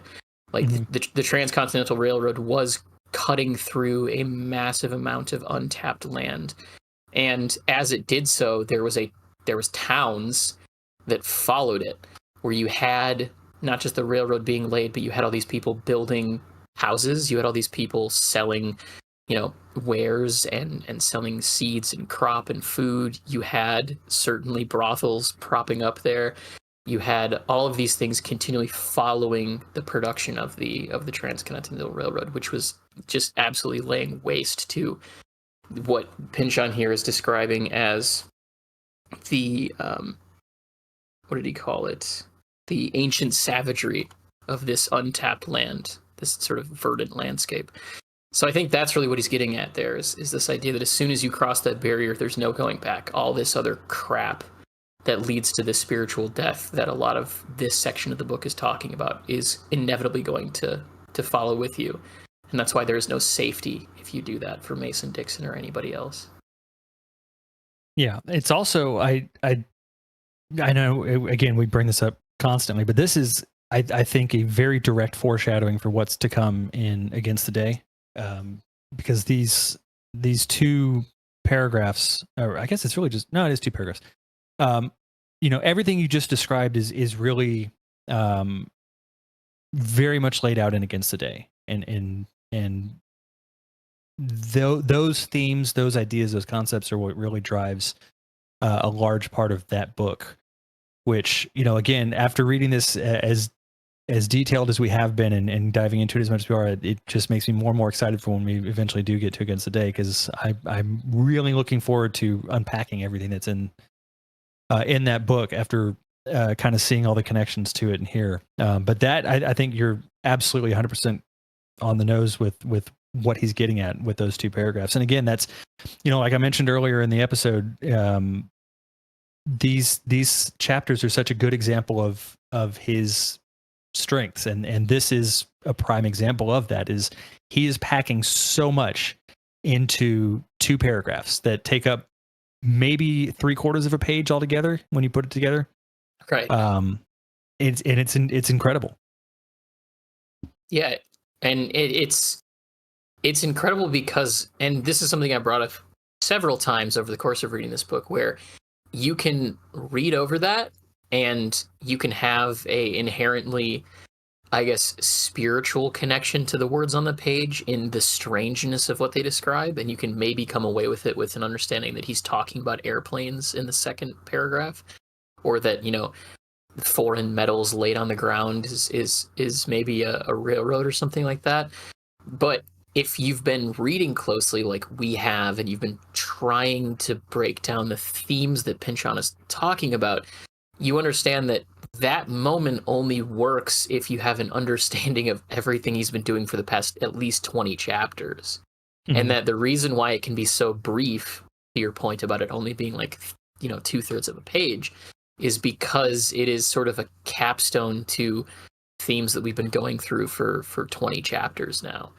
I would be very curious what somebody would come away with after reading those two paragraphs, if they have just been lost or haven't really understood necessarily some of those things that he's been talking about. Because I would be curious how that reads to somebody. But it's a moment where there's just an amazing amount of catharsis packed into those two paragraphs from a thematic perspective, because it's a resolution to so much of what has come before, which is part of what I think makes these five chapters so excellent, because this is just one example of what he does here in that cathartic way, but there's a lot of it. Yeah, and I'm gonna slightly diverge from your interpretation a bit, because I absolutely see the westward expansion, the rush to the Oregon coast and to California, and the plains in the second paragraph. But I think there might be a little bit, just because of the specific phrasing of the metaphysical encounter of ancient savagery with modern science, followed by four corners and setting up taverns. I may be misremembering, but as I've mentioned before, I've grown up in New Mexico, so I learned quite a bit about Los Alamos Labs. Mm-hmm. I believe one of the first buildings they put up was a bar.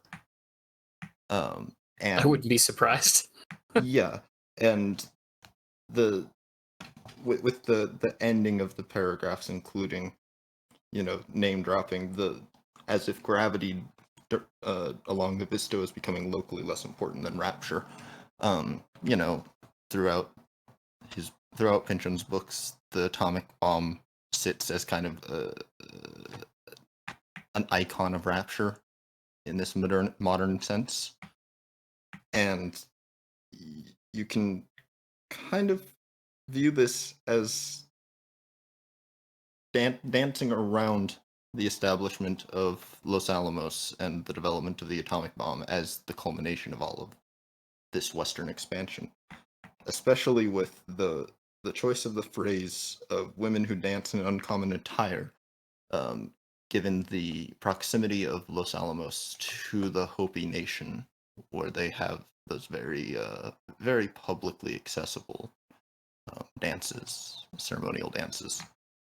That's interesting. Okay. I mean, I appreciate that other interpretation. Like, I could absolutely see some of that, definitely. Yeah, I don't think it conflicts with yours. I think it's just kind of a different slant. Yeah, absolutely. I mean, at the end of the day, both of those things are representative of kind of the same thing, albeit from different time periods. Yeah, definitely. What do you all make of the discussion of sky fishing, I guess?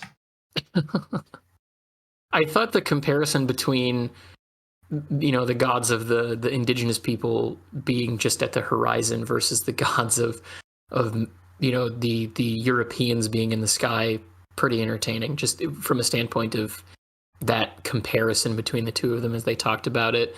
Beyond that, that was another case where I was having a bit of a difficult part, like parsing out what to get out of it. Yeah, the sky fishing thing, I was wanting to get y'all's thoughts on, because that was an interesting. I read it and then I stared at it for a while, and then I read it again, and I just was like, okay. I liked the first part on 651 after the break, where I think it's sort of a look at how the natives viewed nature as a god, or had a more broad definition of what God was, a more deistic version of it, rather than a monotheistic Christian God or Abrahamic God that Mason was referring to. And I think that's kind of backed up by what Dixon mentions about the not something a little more all encompassing, waving an arm to illustrate. I guess I interpreted it as a kind of the way that you did, as a way of expressing that we in modern American culture, there's this concept of the personal God. But they seem to have a much more literal interpretation of that. Not only having the the whole spirit animal thing, which is what's alluded to with the protector bear, but also the whole idea of you go out and you go fishing for the stars. You go out and you meet the stars. The gods come to you, and you interact with them directly, rather than assuming that whatever happens is an act of the gods. Yeah, I think that's certainly a complete interpretation that I wasn't really able to come up with personally. So I appreciate the insight there. That definitely makes a whole lot of sense. Yeah. I think what also threw me was on 652 was the break that occurs, that starts with the parentheses and parsonical interpolation. Because I had to go back. I had convinced myself at some point that there was a misprint and that the parentheses had closed earlier than it did, and that the one I was seeing later down towards the end of 652 was like a different one that I missed.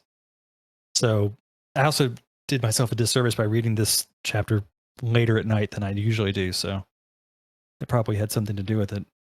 Well, I think every time I've read this section, I did the same thing. So yeah.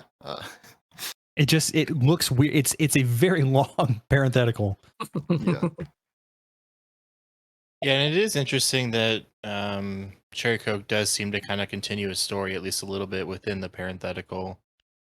It's another it's kind of like the chapter 353, 54, 55, where it's kind of hard to figure out what's going on in terms of the frame story and the main story. Yeah, I do really like all the stuff about Dixon being able to fish for find fish that aren't even native to to that part of the world. It does kind of, Dixon is kind of repeatedly shown to be a bit more of a kind of he was able to fly when he was a kid. He is kind of repeatedly shown to have perhaps some type of supernatural connection or supernatural ability. Whereas Mason kind of seems more obsessed with the supernatural directly, but Dixon seems to kind of embody it more than be obsessed with it. Yeah, that's a great way to put it. Yeah. I do see the way that the narrator ship, I guess, starts to become obscure in this chapter as kind of the beginning of what, as readers will see as we get into the end here, that Wick's Cherry Coke stops being the the lens through which we read the book. And it's not this is not a story related thing like it was in the chapters 53 through 55.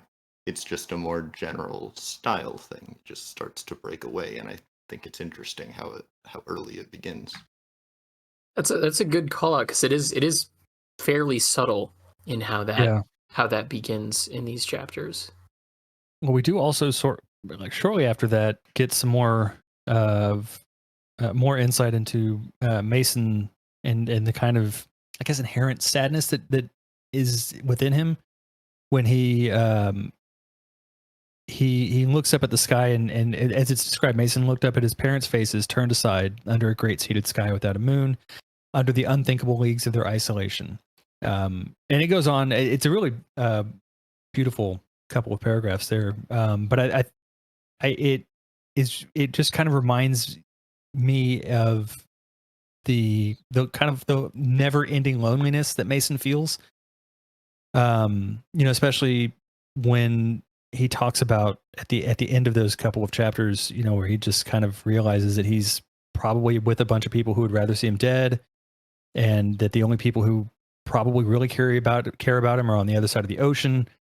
And it just kind of, it's a reminder of where he came from and what he went through in his younger years, and how that kind of treatment of a kid sticks with them for the rest of their life. Well, I think that's super well reflected in the second paragraph there, because he starts out, as you mentioned, talking about seeing his parents' faces. And then in that second paragraph, it says, he thought he knew every step he'd taken between then and today, yet still cannot see through the dotting of every last I, and it be known how he has come to be at the present moment, alone in a wilderness surrounded by men who may desire him dead, his kindred the whole ocean away, with Dixon his only sure ally. Are we in danger? He sees little point in not asking. So it isn't necessarily even just the fact that he's seeing his parents in his own past and how lonely he feels. It's also him kind of having this moment of realization that he's doing to his children the same thing that his father did to him, which is such a devastating realization for, I would imagine, anyone to have. That if he's still struggling clearly with this idea that he doesn't understand why he's here. He's been struggling with that the entire book, of why it is that him and Dixon were saved on the Seahorse, who it is that's responsible for sending them out here to draw the line. Now he's had this ghostly voice tell him that his job is kind of complete, and that he's not going to be protected if he moves any further, and yet he's still moving further because it's just the only thing now that he really feels a connection to, and he's understanding that he's sort of abandoned his children and his family, and now he's wishing he hadn't done that. And it's one of these elements about the book that is so emotionally gripping or devastating or depressing, or whatever description you want to put on there. But it really does speak to Mason's mental state at this point, and what it is that he's going through, and how he's growing as a character from where he was earlier in the book. Speaking of the character development that we talked about at the top of the show, because when he left, he didn't seem to have any concerns whatsoever about leaving his kids, and that this is just, this is what I got to do. It's my job. It's what's happening, and only now has he come to realize the danger in that, and it's reflected to him by remembering his father and what his father did to him and the way that he was raised. So yeah, just a truly beautiful moment of character writing, and also devastating emotionality and its impact. Yeah, I mean it that hit me when I didn't even finish the first sentence of that first paragraph, when it mentions that he looked at his parents' faces, turned aside, so he doesn't even get to see them looking at him. They're not even as projections in the sky that he's kind of creating himself. The only way he can see them is of them not looking at him. But then I liked Daniel's response to his question of, are we in danger? Oh sure, and ask the Mohawk, cries Daniel, if the topic be danger, he knows all. And let's not omit violence, terror, weaponry. Am I leaving anything out? Sorry, I'm sorry, Mason mumbles. Daniel sniffs and shakes his head. Scalp at one white man, everyone starts assuming things. Yes, of course you're in danger. Your heart beats. You live here, gesturing all around. Danger in every moment. Yeah, and I kind of see that as the basically the punishment for the "so you're Indians" thing. Yeah, that's exactly what I thought. Because the "are we in danger" thing is clearly not actually related to the fact that Daniel's Mohawk. It is just a matter of, oh, you're warning us this, so are we talking danger, or are you just saying you shouldn't do this? Mm-hmm. And his response is, yeah, all right, get your head out of the weirdly racist gutter. Yeah. Also, just as a side note, as I was talking about that, the temptation to say that Mason is thinking about how he's abandoned my boy. Oh, I was thinking the Daniel Plainview thing too. Was so high. Abandoned my child. I do appreciate that this book, on paper, and the way that people talk about Mason and Dixon kind of sums it up, that there isn't a selling point to this book. Like, you kind of have to be a history nerd or a literature nerd to have any interest in reading this novel, unless you just happen to know somebody who highly recommended it. Because what are you going to summarize it as? Like, oh, it's about that line that those guys drew. Yeah. Those people who did like menial labor. How would you like to read about them doing that menial labor for 700 pages? Yeah. And that's. But what we do actually have as the plot here is not that. It is Mason learning what fatherhood is, what friendship is, what fatherhood is, what it means to grieve. Well, to your point about the selling point for this book, which is so true. I mean, when people ask me what my favorite book is, and I say Infinite Jest, and then their second question is, what is it about? I have the same problem describing that as I would describe this. And like there seems to almost be an acknowledgement by the characters of the same thing you're talking about, Will. I wish I could remember the exact wording or the page number or whatever, but I'm pretty sure it's in these 5 chapters where Mason, I think it's him or Dixon, questions whether like what the historical importance of this line is going to be, and they say something like, what is it, are people going to remember the good things about this line? Are people going to consider the positive impacts of it? And I just remember as I was reading that line, and if it's not in these 5 chapters, I'm sorry for bringing up something out of date, but I was like, the answer is no. They're like, the only reason anybody knows about the Mason and Dixon line is just the Civil War. Yeah. Like that is the only context for this thing even existing. There was obviously a purpose for it to be drawn, however, potentially unimportant it was. But as everybody now understands it, it is just the boundary line for the Civil War. So yeah, in describing this book to people, there's really nowhere else to go other than that description of just, that boundary that was separated the North from the South in the Civil War. It's about the drawing of that. Yeah, I've had to recently explain, like I've seen family here and there since we started doing this book, and it inevitably comes up like, what are you doing? And I'll mention the podcast, and they'll ask what we're talking about. I'm like, oh yeah, it's this book called Mason and Dixon. What's it about? And then there's like, it feels like an eternity to me of just staring into the void and trying to think of like, I know they don't really care, and whatever I say, it's not gonna, they're not gonna go find this book and read it. I know my family well enough. I know what they read well enough. Like, it's not gonna happen. So I just have to, I have to distill it to it's about the guys who did the Mason and Dixon line and the friendship that formed between them and a lot of other things. And I just kind of leave it at that. And it sucks because I really, if I could find the right kind of person that I could feel like they genuinely want to know what it's about and are willing to listen to me talk for a long time about all of what it's about, like, I could do that. But when it's, when someone who, and it, I'm not going to knock anybody for reading what they like to read, by all means, this is not a book for everybody.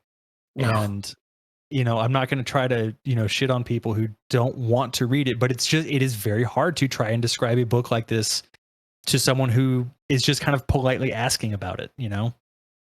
Yeah, absolutely. Which really does make me wonder what the conversation between Pynchon and his publisher was. Especially just after so long between yeah, Gravity's Rainbow to Vineland to this. because obviously, if you're Thomas Pynchon, you're not writing query letters.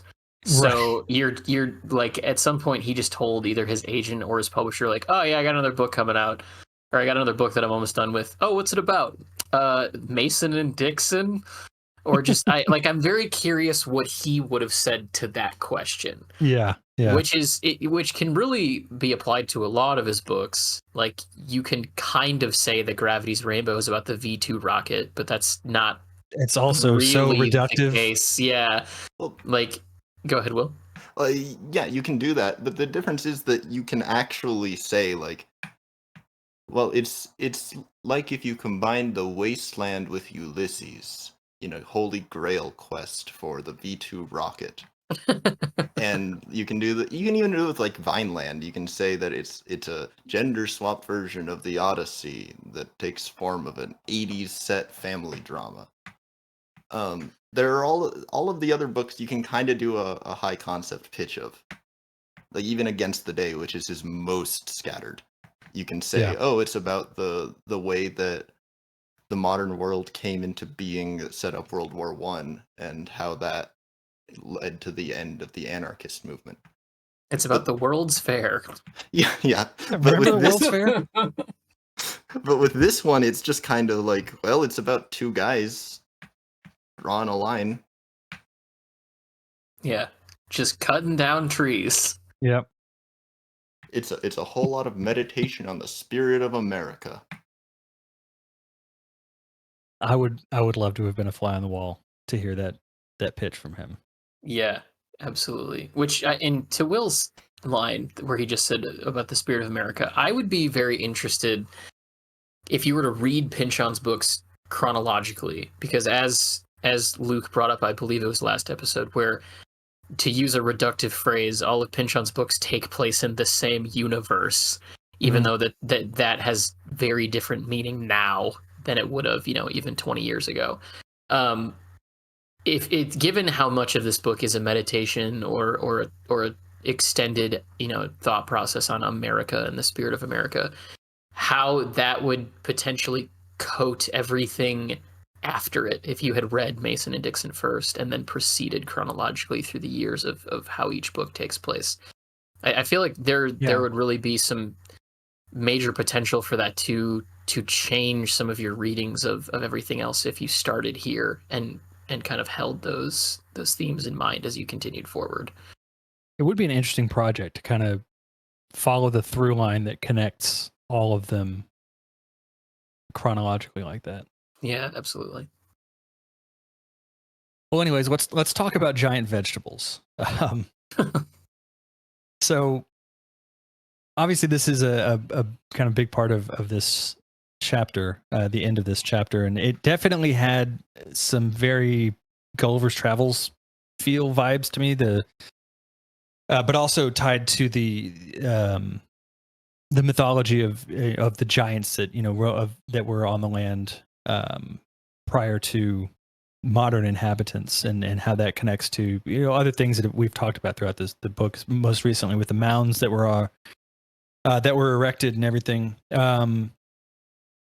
But I just found this to be a really fun part of the chapter to read. I didn't really make the connection that I think Kate, you were the one that mentioned it earlier about the journey out of.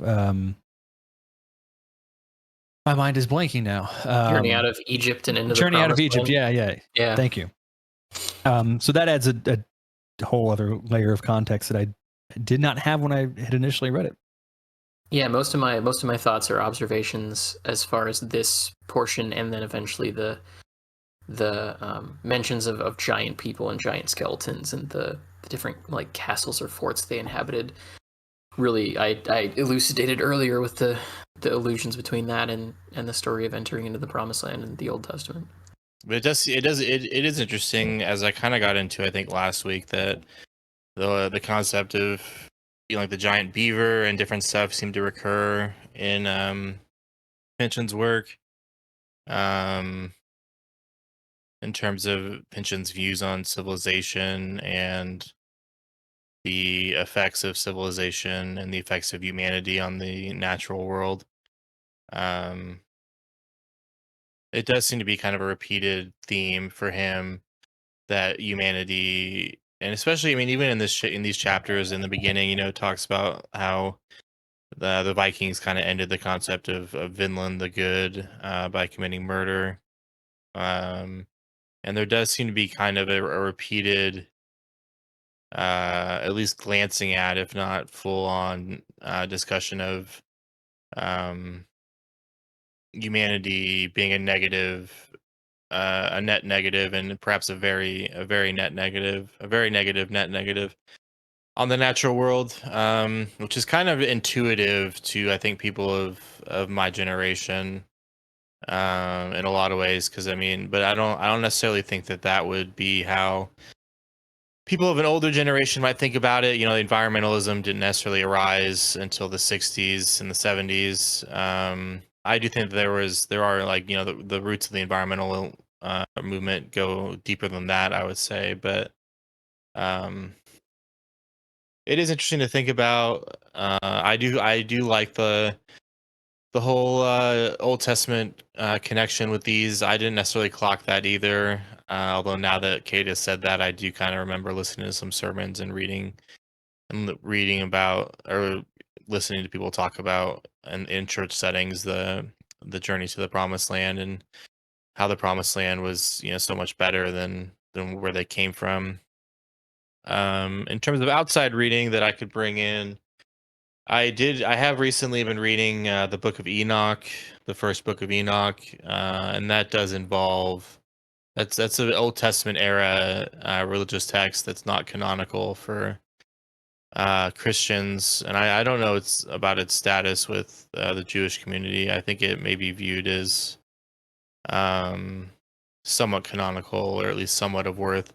But it is referenced in the New Testament, the Book of Enoch. But it does talk about in an after, I think it's in an afterlife setting, giants who are, I think, 3,000 ells long, um, or tall.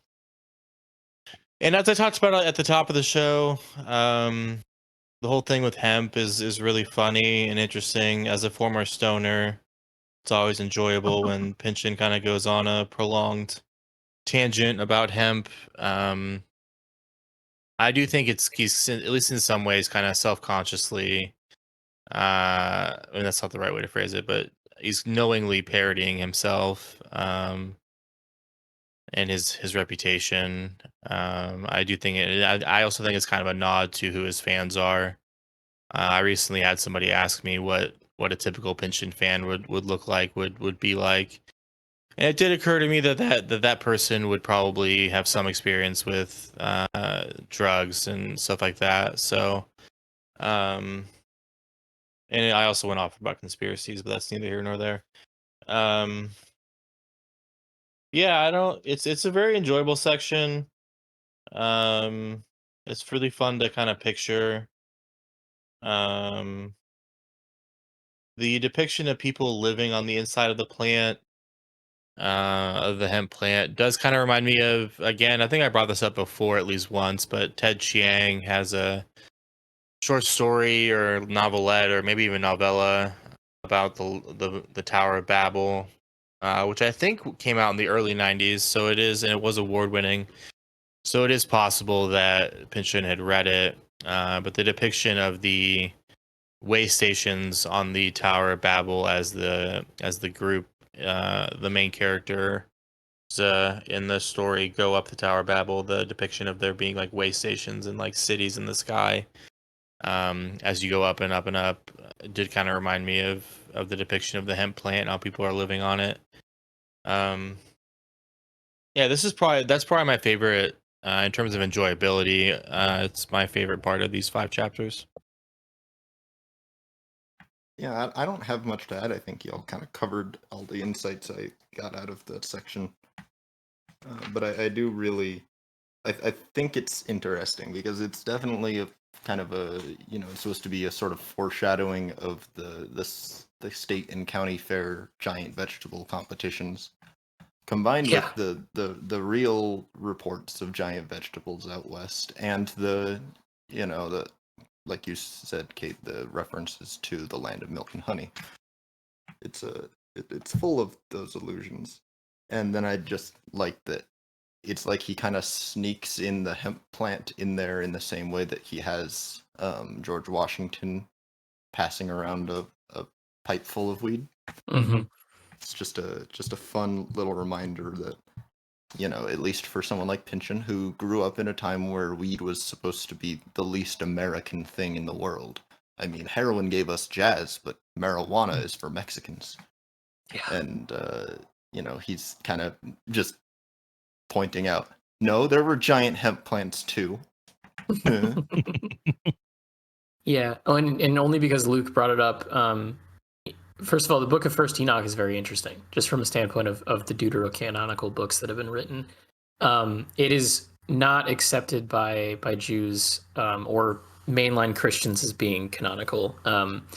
Within Judaism, the reason why it's been excluded from the Tanakh pretty much for ever has been because of the portions of it that describe angels rebelling against God and that they are capable of sin.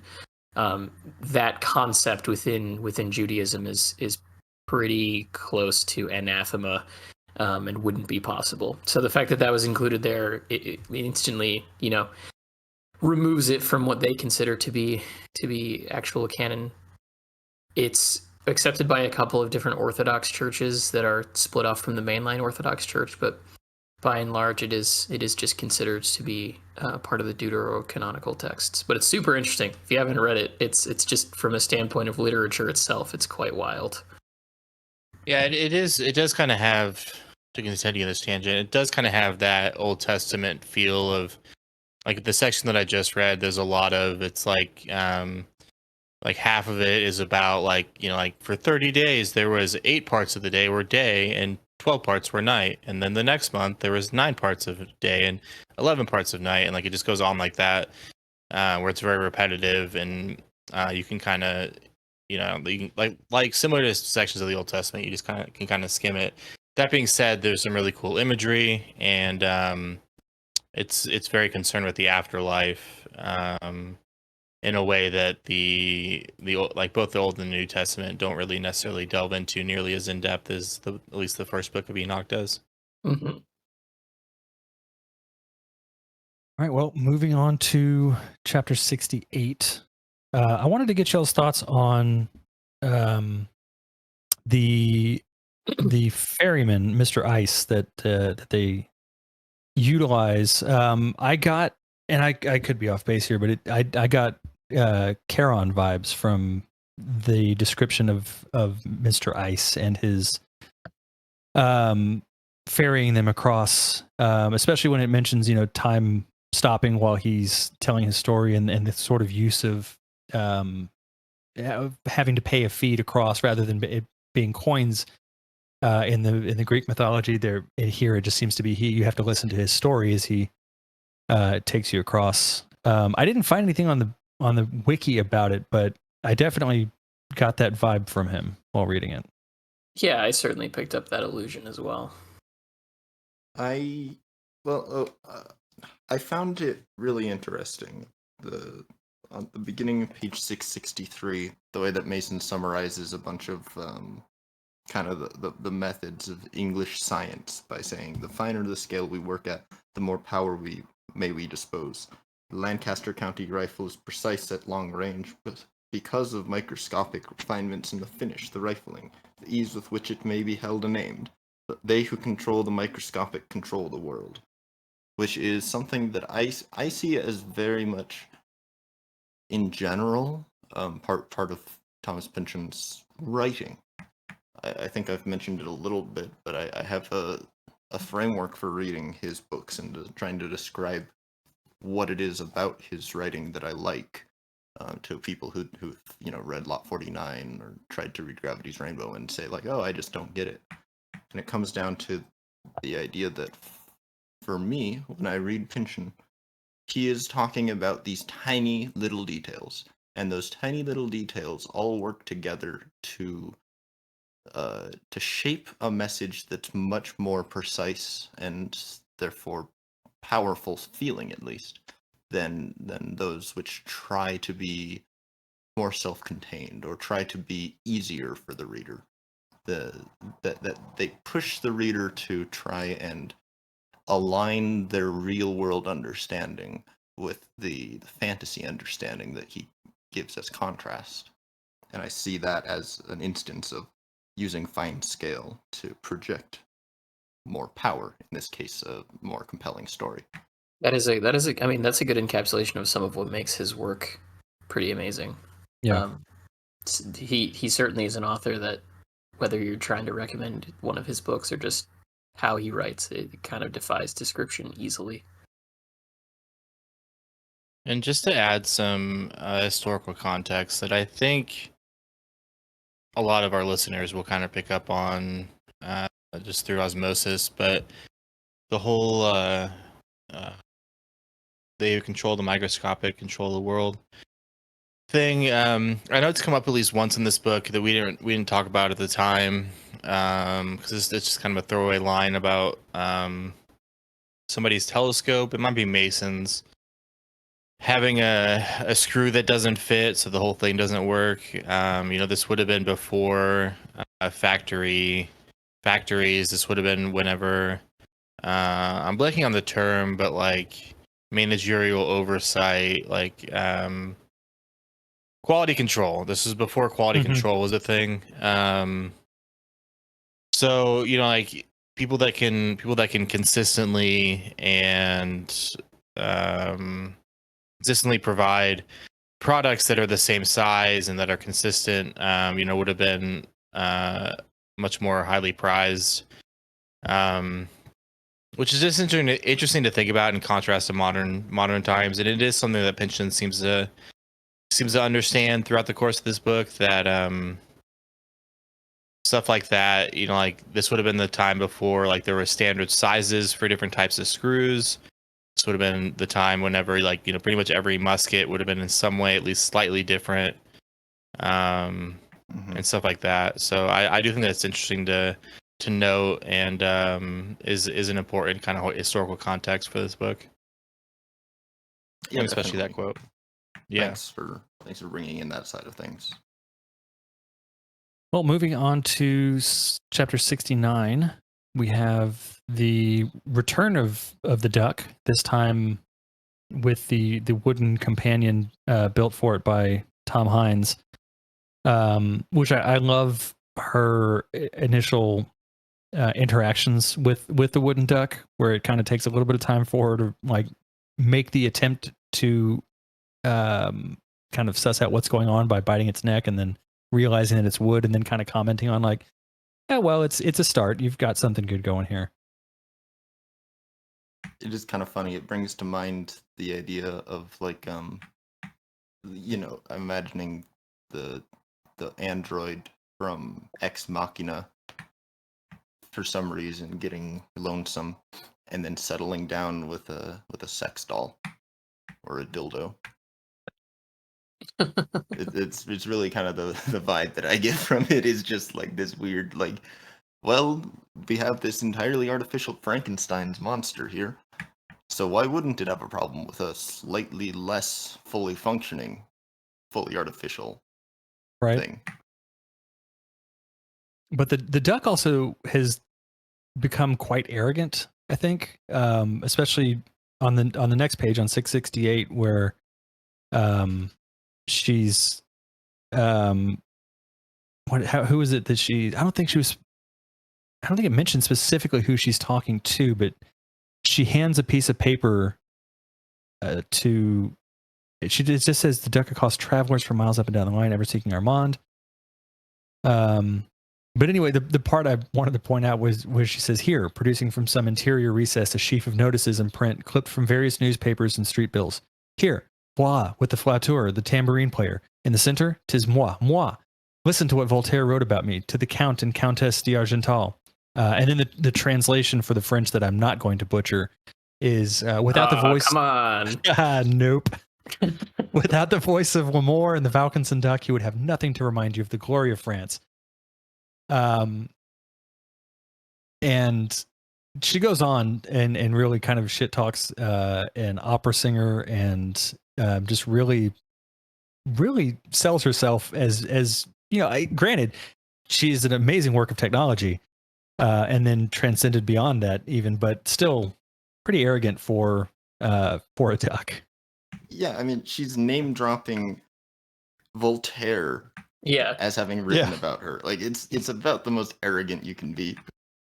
I mean that whole like section in particular is pretty absurd because not only do you have this duck dropping a reference to Voltaire in the way that it does, but you also have just an entire random aside on playing the oboe. Yeah. That is taking place outside of the narrative. It's just a very weird random section of paragraphs.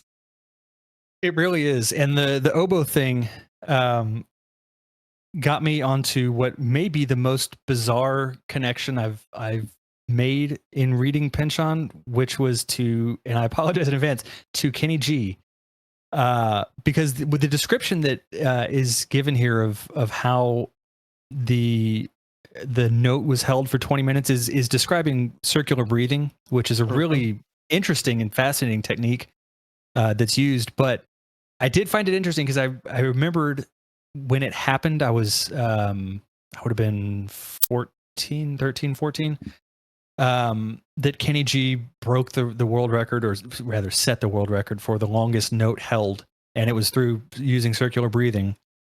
He held it for an E flat, for anyone curious, for 45 minutes, 47 seconds. And this actually happened in 1997, after the book was published. So no way is that a direct reference to that.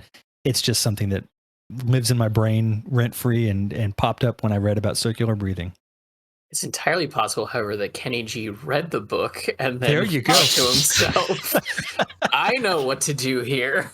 Kenny G had been making music for 10 years, and he's like, I'm just not doing very well.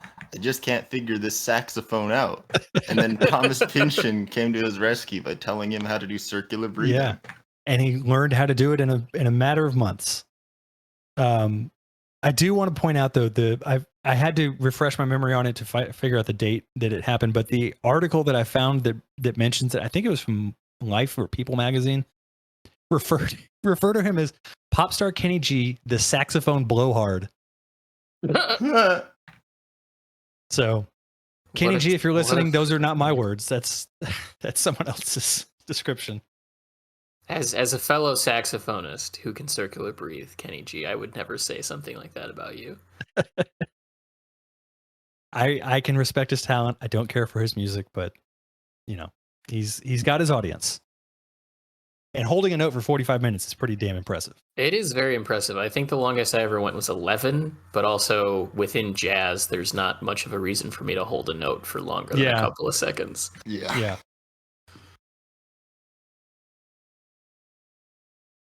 That being said, you are correct that Kenny G does definitely have an audience. I've never met a member of said audience, but I have. I do know you have. I worked at the Barnes & Noble music section for 3 years, so I sold a lot of Kenny G records, especially around Christmas. Yeah, when people would come in and ask for jazz, and I would start being like, oh, like, would you like Art Blakey or Sonny Rollins, or are you more of like a Coltrane, or like, oh no, I was thinking Kenny G. Like, my heart would sink, and I'd be like, okay, well, it's that direction. Back to the book. The section where the duck is being strangely vulnerable, talking about the pain, the emotional torment of being displayed to other people as a machine rather than as a holistic being. It reminds me a lot, and this is not something I'm terribly familiar with personally, but I know people who've been through some fairly severe medical procedures, and they have all described quite similar feelings with regard to the like pre-surgery procedures and the preparations that doctors do. the way that you are treated as like a mechanic treats a car. It's something that can be really disconcerting for people, and I've witnessed people going through that and being on the verge of tears for days afterwards, just because they can't handle that sense of dehumanization, even though these are doctors. They have no ill will. There is not even a kind of clinical sterility that Vokensan here has. It is, these are people talking to other people with respect for them as people. And even with all of that in mind, it is still such a disturbing instance to have yourself laid bare. Mm-hmm. Yeah, as a side note to that, that is very true. As someone who's gone through that in a medical procedure, I've only ever needed like surgery or medical intervention one time in my life, and it was when I almost lost the lower half of my left leg. Jesus. Yeah, I was playing basketball in Germany, and I dislocated my knee, tearing 3 of the ligaments in the process. And Oh, the knee was so swollen and messed up from this injury that I received that they weren't even sure what had happened when they got me to the hospital in Germany. So they like didn't they initially thought that my leg was just broken because of what had happened to the lower half of my leg, and they did an X-ray. Everything was fine. They then did a CT scan and couldn't come up with anything there. They wanted to do an MRI, but they realized there was just no way for them to actually do an MRI. And so they decided to do a surgical procedure to input a external fixator into my leg, which if you don't know what that is, it's basically scaffolding is the best way that I can describe it. oh wow. Where they put 2 pins in the top half of my leg and into my thigh, screwed into the bone, and then they put 2 pins on the lower half of my leg, screwed into the bone there, and then they connected it with these metallic rods and hinge points and joints, and they left it there for 7 days while my knee calmed down enough to be scanned. And then on the last day that they were leaving it in there, they wanted to put me into the MRI, but the scaffolding, the fixator, was too big to fit into the MRI, and so a doctor had to come to my room and, using a crescent wrench, detach all of this all these mechanisms from my leg. And it is still to this day one of the worst experiences that I have ever had mentally. It is feeling like you are a bit of a car, or like, the way that Will described it is very accurate. You feel like someone's working on you mechanically. I put a picture of what it looks like in the group chat, and there is something strange about that feeling, especially when you can feel part of those implements in your body as they're being worked on. Oh wow. Yeah, thank you for sharing that. Well, getting back to the book, we also have the first deaths that occur directly in relation to Mason and Dixon's actual work on the line. This is interesting because I tried to find some information about this. The book has them listed as William Baker and John Carpenter. I couldn't find anything in Mason's journal about this happening, so I don't. It seems like this may just be something that Pynchon inserted for dramatic effect, unless there is some actual history behind this that I'm just not able to find. But yeah, I went through the journal and there is no mention that I could find anywhere of anyone with those names or any deaths. Yeah, I did the same thing, and I came up with nothing. It seems like potentially just a thematic representation of the idea that they're no longer safe, like they're no longer going to be protected. And so almost immediately after that, somebody dies. Especially that it was a tree that killed them, I think Yeah. is an important part of that. The other thing I couldn't find any information on was the swamp cane. I did surface level research for that. The only thing I could find, the only plant I could find that is referred to as swamp cane is in Australia, and it's not, as far as I could tell, it's not used for any nefarious purposes. But I couldn't find anything, so I don't know if this is something where it's like a sort of archaic or outdated reference or name for a different kind of plant, or if this is again just something that is creative license. I mean, it's a really interesting way of poisoning people, and it certainly is in line with other methods that are similar to this. Like I know there are tribes in the Amazon that will use the poison from poison dart frogs. So again, if this is a real thing, I would love to have someone point out the actual plant that this is, and if it could be used in that manner. I think that'd be really interesting to learn.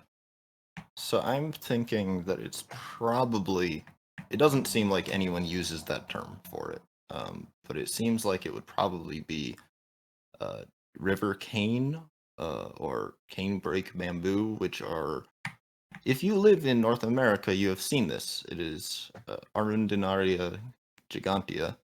It is a bamboo that springs up in clumps and grows incredibly quickly. Okay, I know this. Yeah. Yeah. Thin, very, very splintery canes of bamboo. And it's from around the region that they are talking about, or it's from a region that's nearby, but not the region that they are currently in. It seems like it originated from, the South, essentially. Mm-hmm. We have bamboo like this in South Texas. Yeah, it's all over the place in New Mexico, just because people plant it as a hedge, essentially. But I think that's probably what it means, because at that point in time, it wouldn't have become ubiquitous across the continent. That makes sense. Yeah, cool. If it is something else, if someone knows definitively, I would be interested to know. But that definitely, that tracks. It could very well be that. Yeah. The only other thing that I had thought of is whether or not cane would be a reference to a type of sugar cane. But yeah, I mean, Will's explanation makes a lot of sense. Yeah, and I've had the canebrake bamboo stuck in my skin before, and I can say it's pretty awful. So chapter 70 opens this. I absolutely love the opening of this chapter. It's again, this goes back to the discussion on how the environment is being impacted by all of this clearing, all the clearing of the forests and the movement westward through America. And I would read this opening right now. This is actually the quote I picked for our quotes, so I will save it for that. But reading this, so I started thinking about the environmentalism that's present in the book, and I got me thinking about other media that was also very focused on the way that the treatment of the environment impacts the people who live in that environment. And it got me thinking on another story from 1997, although it's a movie, Princess Mononoke, which I don't, given that they came out in the same year, I doubt it's really, either could have been influenced by the other, but they both deal with kind of similar themes in its approach to environmentalism and how man's desire to push through and essentially conquer the environment eventually destroys them and sort of acts as a primer for the environment to react to it. So it's interesting that 1997 seems to kind of be the year of environmental storytelling. Final Fantasy VII was the other one that came up in my mind that has a lot of environmental themes throughout its story. Also 1997. So I don't know, something about 97. Everyone just wanted to tell stories about how we're ruining the environment, but no one wanted to listen. So. You mean you didn't think of Fern Gully, the last rainforest? Yeah, was that 97? I thought that was earlier. It's 92. See.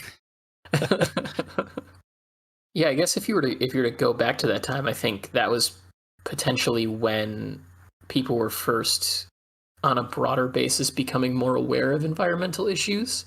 Like there were certainly people, that were making it a huge part of their life to know about and try and expand like the knowledge in the average person about it prior to the 90s. But I feel like that was really when a lot of it came into focus, like the late 90s, early 2000s, when kind of climate change, global warming, all of that sort of started to become a big focus. Deforestation definitely was a big Yeah. part of where it started as well. This chapter also contains probably some of my favorite prose of all of these, of really of the whole book. Aside from the opening paragraphs, there's another section at the kind of towards the end. It's starting on page 683. They have lost their race with the first snows. Now they pray they may get all the cairns dug and piled before the ground freezes too hard. The snow is already a foot deep. Traces break. A wagon skids back down the slope on its side, the canvas bellying, the animals fearfully trying to fight clear. Tent poles and spades a clatter. The lanthorn against the low-lit day falling and smashing upon the ice. Tiny trails of flame borne instantly away. Here are the last cadre out in the uninterrupted visto from a certain height, oddly verminous upon the pale riband unfolding. Fairly out in the 100 league current of Shaw, where every step is purchased with a further surrender of ignorance as to what they have finished, what they have left at their backs, undone, what, measuring the degree of latitude next spring, they shall be newly complicit in. Though if it takes them much longer to get over the ridge, even if they escape freezing solid, they may yet have journeyed further into terrestrial knowledge than will allow them to reemerge without bargaining away too much for merely another return, following another excursion, in a cycle belonging to some engine whose higher assembly and indeed purpose they are never, except from infrequent glimpses, quite able to make out. I just love the prose of that section. I find it beautifully written and just another prime example of the capabilities of Pynchon as a writer. Yeah, I feel like there are more incredible sections of prose per capita in these 5 chapters than there have been in any other section we've gone through, really. Mm-hmm. I do like that we have the return of the discourse of the red coat in these chapters. Because it is kind of laid in the background throughout all these things, as Dixon has been getting a ton of attention for it, but nobody's really mentioned it until these last couple chapters, where people are just finally coming out and saying, hey, we take issue with that jacket you got on, huh? There are multiple mentions of it, that's true. Yeah. Which, especially given how close from a timeline perspective this is to the revolution, it almost feels like somewhat of a portent of what is to come. Yeah, and as it's happening as they reach the westernmost point. It's the place where the people who want the least to do with the British Army have gone already. And the natives are going to be the people who have experienced the most violence at the hands of the redcoats at this point. So it makes sense that they would be the ones to first bring up, like, hey, get out of here with that jacket. Yeah, which is another, that's, we have sort of the wrap up of the duck happening in the previous chapter. Now we have just this one small point getting wrapped up almost as well, because when he first got the coat, he was warned that it wasn't going to be a great idea, and now that's being brought back up and kind of brought to its fruition. Yeah, in general, these chapters are a lot of tying of loose ends. Yeah, absolutely. Well, another thing that comes up again from previous chapters is the mention of 11 days. Initially, there's a mention on 679 of that for 11 days from the 9th through the 19th of October, they linger beside Dunkard Creek, the Indians keeping their distance, looking to their weapons as to their routes of withdrawal.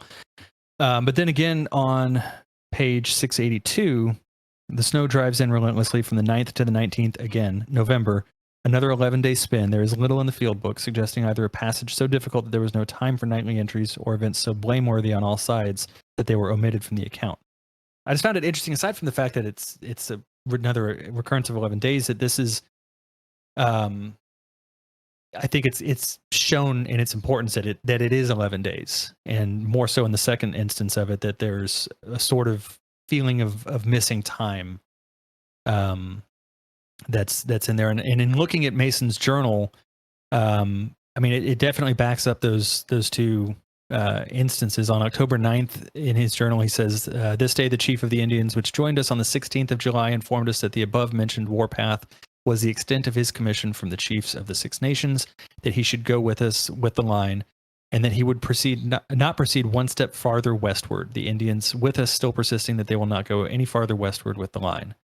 And then from November 9th to 19th, it just says that they were making marks and nothing else. So, not to imply that anything, nefariously spiritual or anything like that was going on. I just find it interesting that this is, we don't really get these mentions of another 11 days. I don't think any other times between the direct mentions of the 11 days from the calendar and here. Yeah, absolutely. And I'm glad you included those sections of his journal too, because if you go through and read the whole back and forth for months and months and months of them trying to get this commission set up to even go as far as they went, it's very clear if you're reading in between the lines that this was something the indigenous people did not want to do. Yeah. And potentially only, assented to the request after a year's worth of dialogue, simply because they thought that potentially the alternative might be worse.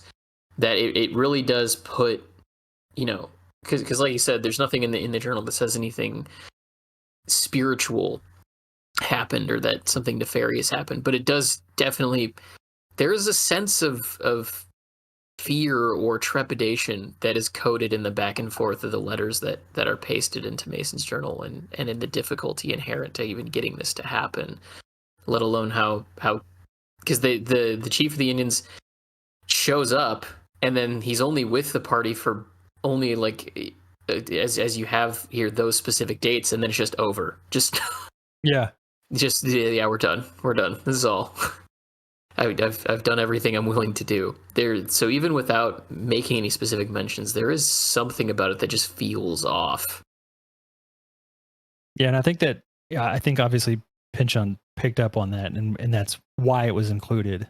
Because it's much as any other time where Mason makes these non surveying related asides, like the mention of the cave from a while back. There's always a feeling of like, this is important and he's writing this for a reason, and you do kind of have to sometimes kind of read between the lines to see what was going on and why he would break away from what was essentially just a surveying job to bring this kind of thing up. Yeah, it's fascinating. But yeah, upon reading through those sections in the journal, I did not initially clock that those periods are also 11 days.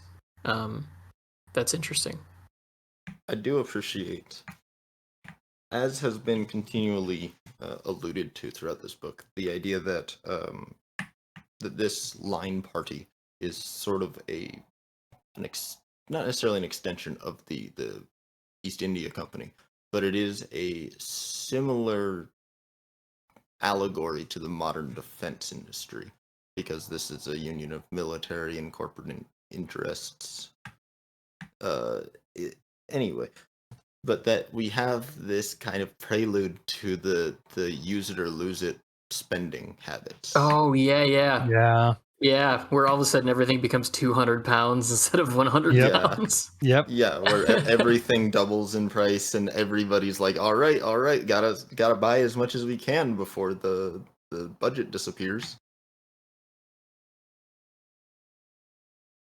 And it's definitely not exclusive to the military industrial complex, but that's the area that Pynchon knows best, and that is, for sure. Yeah. Well, not only that, but the way that it mentions that as soon as they started turning back, not only did that happen, but people just started disappearing. Just like yeah, whatever, I'm done here. Which Bye. also certainly does have some degree of overlap with how certain contracts in the defense, apparatus have gone, where it's like, oh yeah, we're gonna give you this non-functioning thing, or we're just gonna like charge you, but and then just I'm not gonna see this through to completion. I'm just done here. Yeah. Yeah. Definitely. That F-35 project or whatever it is that's costed the country like $1 trillion or something with literally no Yeah. accountability or actual end result. It's very, very, very. They're a sacred industry. You can't be saying these things. They know. This what might be they're the last doing. episode we do. It's just the last episode I'm on. No, they'll force us to replace you with like a sound alike. But yeah. if you listen close enough, you'll know. There's probably enough audio at this point over the last like 28 episodes or however many we've done to accurately remodel my voice. They can AI that. Yeah. Yeah. We shouldn't But- challenge them to do that. Unless this isn't my real voice. Ooh. Anything else on chapter 70? I did want to point out that Tox is apparently, I think the Pynchon wiki gets into this, but he's apparently a knowledge factor before. Maybe Will has, but I just wanted to point that out, that all the sections we get from the Pennsylvania are apparently kind of a response to the poet main character in the Saltweed Factory. Wrote a poem for that, in that book, in the world of that book, called the Marylandiad. I think this might be the last time I don't remember if we've seen Talks before, but I'm pretty sure this is the last time we see him. I find that character pretty interesting as a poet myself. I like the ending to this section with his appearance and stuff about him owning the golem and him running off to like an all white carriage and stuff. It's fun to picture. Mhm. It does seem to kind of link him to some type of divine connection, the all white stuff, or some type of supernatural thing where maybe he's going to heaven or he's ascending in some way. Yeah, that actually brings up a good question. Did anyone have any thoughts on the arguments about whether or not the golem is real and all of the stuff that gets brought up with his character towards the end of this chapter? I mean, it has a fantastical element to it to begin with, so it's hard to say. Yeah, I'm trying. There's a specific quote that I'm thinking of here.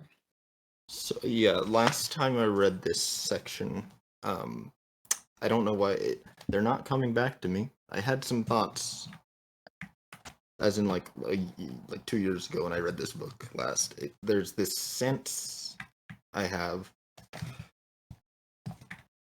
I think I saw Talks as some sort of weird microscopic self-insert. Which is funny because the book is full of other self-inserts. Yeah. But I saw Talks as something like this is an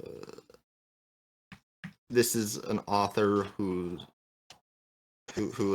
escaped into the woods, into anonymity, and he talks about this giant thing that everybody else is ignoring, or that everybody else recognizes and also views as wonderful, but then later on people are starting to wonder if it's really important. I don't know. Okay, I found it here. Mason and Dixon looking again at the Rabbi of Prague, inquiring in particular after Timothy Talks. He is mad, countrymen are soon explaining to them. What he now styles his golem does not exist. Mr. Talks looks on with a tolerant smile. Because he heard it speak the same words as God out of the burning bush, Tim nowadays imagines himself Moses with a commission from God to bring another people out of captivity.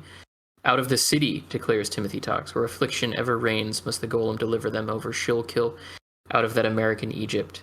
You don't want to be going into Philadelphia, lad, they warn him, carrying folk off and so forth, nor particularly confiding in too many of those sits about the golem Now for many of them the old knowledge is an evil they'll be content to execute you for as lock ye away. I am quite undiluted, the forest dithyrambyst replies. As to the Philadelphians, before all the lawyers, come, does no one recall?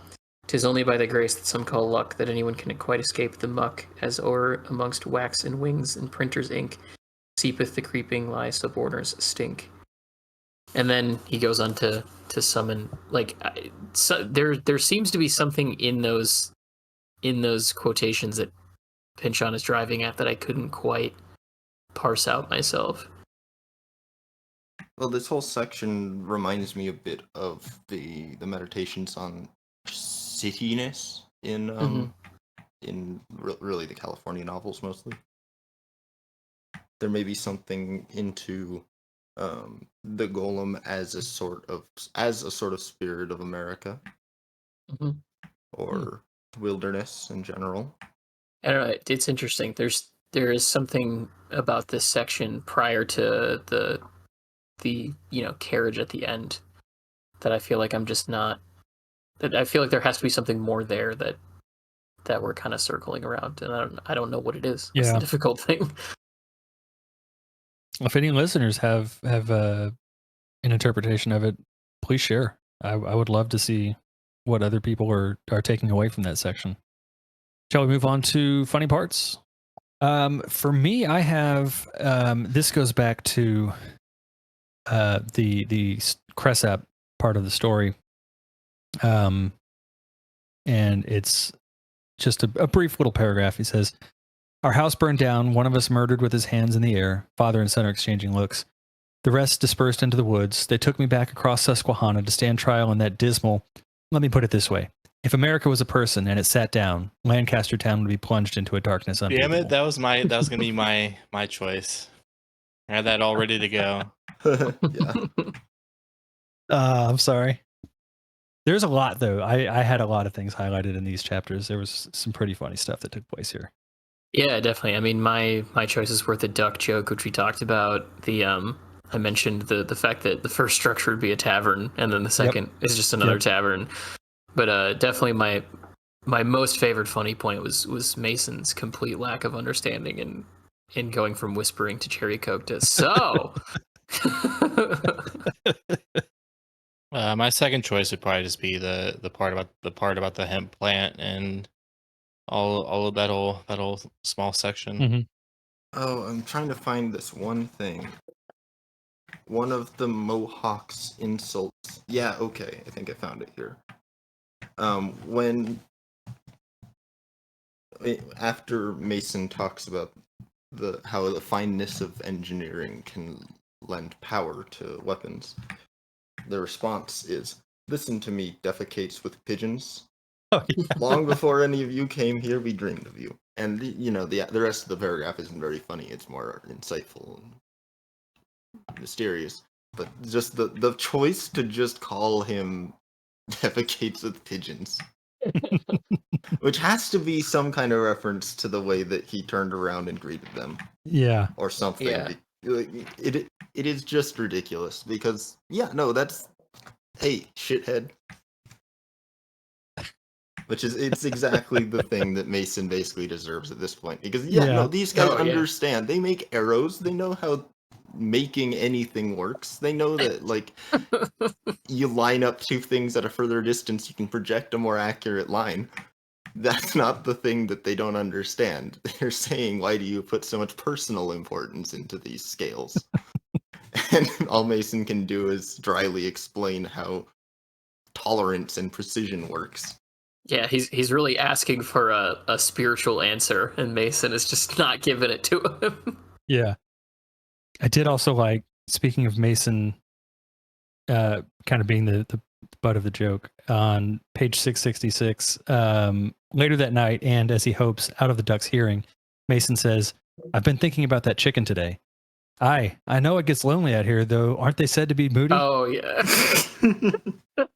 Forgot about that. Let's go into quotes, and I'm curious to see what everyone else picked here. My quotation is from 634 5. It's just that portion where it says, one day having failed to fall asleep, and, as they often did, continue to sleep through the nightly death of the sun, up instead, faces vermillioned amid the clank and bustle of preparations for the evening mess, Mason and Dixon hear the voice, stirring the tops of trees in a black swift smear down the mountainside and into the shade, more to plead than to pronounce. You are gone too far, from the postmarked west. It is there, neither surveyor may take any comfort in suspicions of joint insanity. Enki, Mason mutters back to it, as if we didn't already know. I mean, there's some beautiful description of a sunset, certainly, and especially as it relates to kind of their preparations for evening dinner and all of that as a group, but also just what that line, "You're gone too far from the postmarked west," means in the overall, discussion of what we've been talking about over the course of this entire episode. It's so suffused with meaning, and in a way that brings a lot of the thematic elements of the novel to a point of conclusion. It may not be the most impressive necessarily from a writing standpoint, but it stood out to me as being the most important to the themes of the novel. My quote is related to that one, so I'll go next. Mine's on 634. The season hanging just over the horizon, spreading lightless mantle and pale fingers across the sky. The great ghost of the woods has been whispering to them, though reason suggests the wind. No, no more, no further. Such are the words the surveyors have been able to bring to their waking bankside from this great fluvial whisper. So the word fluvial means it's related to a river, actually. I had to look that up. But it did kind of remind me of a few different things. It's a really interesting concept, the wilderness whispering to them. As a fan of the TV show Yellow Jackets, definitely kind of reminded me of some aspects of that show. And it also reminded me of one of my favorite Jack Kerouac anecdotes, which I don't have that many in my brain, but I've read some pretty good ones. He was kind of known for creating good anecdotes. But I think in his novel Big Sur, he describes sitting on a beach in Big Sur, and he writes down like the voice of the ocean, the noises the ocean is making. I think it's included in that novel, like his scribbles about the noises of the ocean, and him trying to use letters as in like words, although they're not words, but language to describe. And it's not really to describe it, it's to capture the sound of the ocean somehow, which is, I think, maybe harder than most people would think it would be, considering it's the English language, and the way that we pronounce letters and phrases and words is not super, like onomatopoeia is not the easiest thing to accomplish, I guess, is what I'm getting at. So Mm-hmm. Yeah, that's a great section. I had that one highlighted as well. Mine, as I mentioned, is the opening of chapter 70. At the moment of the interdiction, when their eyes at length meet, what they believe they once found aboard the Seahorse fails, this time to appear. It is not a faltering on either man's part, or the mistaken impression of one, or any moral lapse. 'Tis a difference of opinion. Mason, stubborn, wishes to go on, believing that with Hugh Crawford's help, he may negotiate for another 10 minutes of arc. But Mason, they don't know what that is. We'll show them. Let them look through the instruments or something, or they can watch us writing. They don't want any of that. They want to know how to stop this great invisible thing that comes crawling straight on over their lands, devouring all in its path. Well, of course it's a living creature. 'Tis all of us, temporarily collected into an entity whose labors none could do alone. A tree-slaughtering animal with no purpose but to continue creating forever a perfect corridor over the land, its teeth of steel, its jaws axemen, its life's blood disbursement. And what of its intentions beyond killing everything due west of it? Do you know? I don't either. Then, just tidying these thoughts up a bit, you're saying this line has a will to proceed westward. What else are these people supposed to believe? Haven't we been saying with 100 blades all the day long, this is how far into your land we may strike, this is what we may claim to westward? As you see what we may do to trees and how little we care, imagine how little we care for Indians and what we're prepared to do to you. That influence you have felt along our line, that current strong as a river's, we command it. We might make through your nations an avenue of ruin, terrible as the path of a whirlwind. But those are threats we do not make, but might as well make. As the Indians wish, we must go no further. No, we must go on. That I think speaks to so much of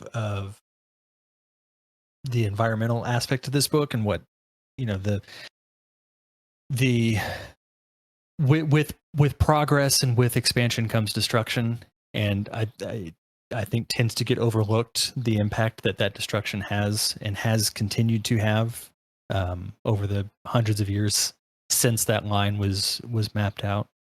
And it kind of, I guess, makes me think, you know, how would have been different if that expansion hadn't happened, if we had kept on with a higher reverence for nature in our growth as a society and a civilization. You know, what might that have looked like? But we chose to continue going west and to clear out and to destroy in the name of building an empire.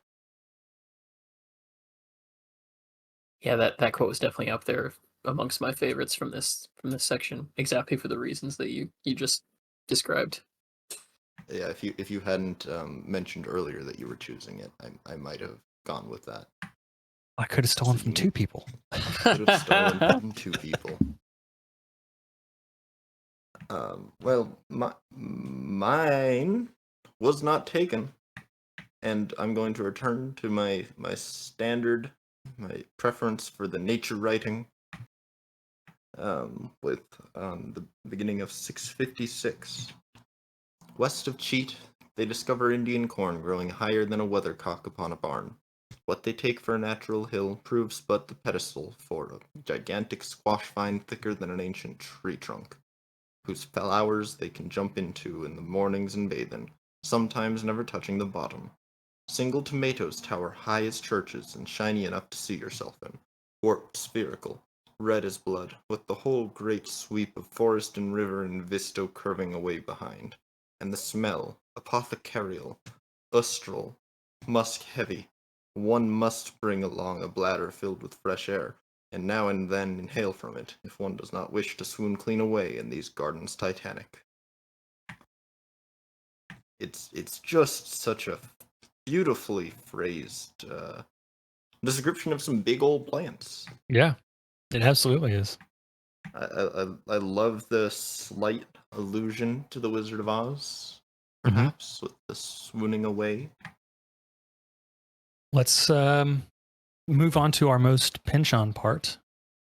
I feel like it's hard to pick just like a quote or a segment of these chapters that's the most Pynchon part. I feel like overall the entire, you know, reading of these chapters is being about environmentalism versus the expansion of society and the westward movement 100 years later and all of that, and the sort of end result of it stands out as being the most Pynchon part for me. I guess if you were to try and encapsulate that, it would just be those two paragraphs after the Reverend's dream, and how that sort of describes the clash between the verdant green landscape of how it used to be versus what it will become. I would say that would probably be the closest thing is that I could come to of picking just a section to describe it.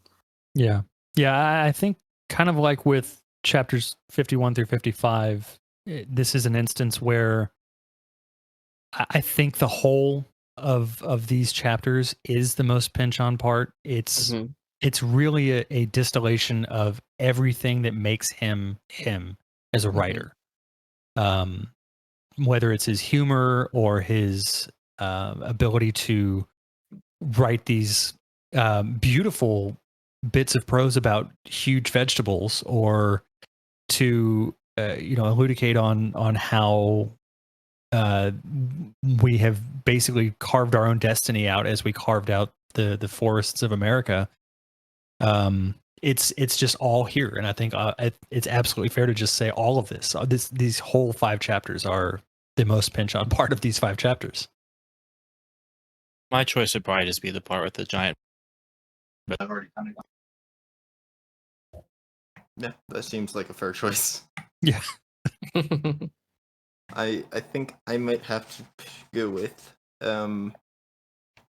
probably just the whole idea of taking the chicken on the line thing and transposing it to the duck. The whole idea there of just like, yeah, this kind of possibly true pseudoscientific thing where if you stick a chicken on a line, it won't leave it. Mhm. Well, what if we did that with a mechanical duck? And a really long line. Yeah, it is absurd in a very Pynchonian way. Well, we got our weekly email from Brett, going over a few things from last week's episode. Kate, did you want to read that? Sure. Hey all, always enjoy your discussion. This week was another great batch of insights and interpretations, and I share the sense of connection to these sections. They're a lot of fun, and I don't have a lot to add in terms of the history or context. The discussion of the role of the Vinland Saga was especially cool and did an excellent job of covering the heavier historical stuff in this batch of readings, and I love the analysis of ancient mounds and the discussion of the birth of Jesus as well. So, just two fun little notes, both about the awesome tree felling race. 1. Pynchon sets the tree felling race on August 5th. Mason's journal notes a solar eclipse on that day. I think that's a cool moment where you can see the possible inspiration for episode 63 in the journal, even as Pynchon changes the core detail and adds a whole narrative arc around it. At 618, line 19, we get the mention of the Gunpowder and Biter Creek. This is around where the tree felling race takes place. The gunpowder is real. It's the Gunpowder River near the Mason-Dixon line. As far as I can tell, though, Biter Creek is fictional. Seems like a classic Pynchon joke. Stig's axe bit versus the werebeaver's bite. There's also the eclipse ending and the way the biter gets bit by the disappearance of the moon during the eclipse. Small little joke, but one that I liked. Looking forward to next week. Great work again. Thank you, as always, Brett, for sending those in. That's really cool that one of those creeks is definitely real, especially given that the other one is just a completely ridiculous name. The idea that you're kind of tying the two of them together almost makes the reader potentially think that both of them are real.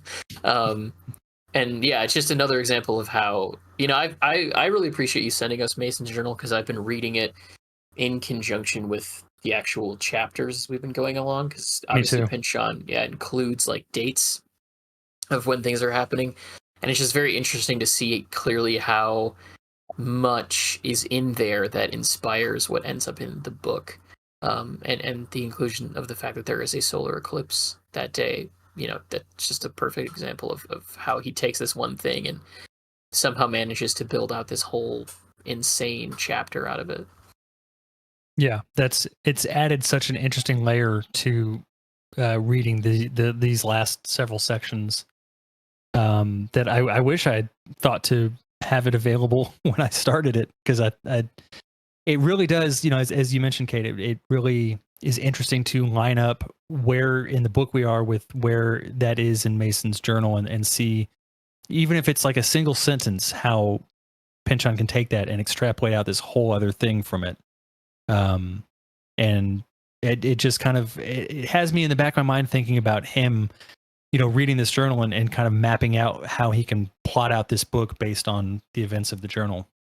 We also got a couple of reviews, a review and a mention on Twitter. Will, if you'd like to read those. Sure. From @booklover on Twitter. Cannot believe, given the number of times I've read it and the amount of secondary criticism I've read about it, that until listening to @PynchonPod, I never twigged that in the first chapter of The Crying of Lot 49, Mucho is crying about a lot. And yeah, I think that the number of puns in that book it really flies over most people's head in a funny way, because it's clearly there. It's all obvious that if you like describe it to somebody else, people will catch the puns. But if you're just reading the book, your brain doesn't want to think about a story as a pun, really. Yeah. And then from a review on Apple Podcasts from username Jumped. So glad to have another Thomas Pynchon podcast. Rest in peace, Pynchon in public. Mason and Dixon is my favorite of Pynchon's novels, and the most underexplored. They examine its nooks and crannies here in the convivial manner popular to the podcast format. Thank you. Vineland next, I hope. And keep on hoping. At some point, it will happen. It has to. This is true. Statistically, we will get to all of his books at some point. Now, it might be 20 years, but It could be. Who it'll knows? happen. Maybe 17 to match the release. Yeah. So yeah, thank you for that review, and thank you for the mention on Twitter. We really appreciate it, and we really appreciate all of you who are listening. And we're glad that you have stuck with us for. It's been 4 months almost to the day that we released our first episode about this book, and we are rapidly approaching the end. We're less than 100 pages away. We have literally 2 more episodes about the book itself, and we're going to have Brett back on to discuss part 2 once we finish that up. And so we're looking forward to bringing him back and getting him to answer more of our questions on that. So just as a kind of note ahead, if any listeners have any questions that they want to put to Brett, please feel free to send them to us. You can email us, send them on Twitter. All our social media links are in the show notes. So we'll be back next week to talk chapters 71 through 73, the last part of part 2. And we will see you all then. Thanks so much for listening. See ya. Bye.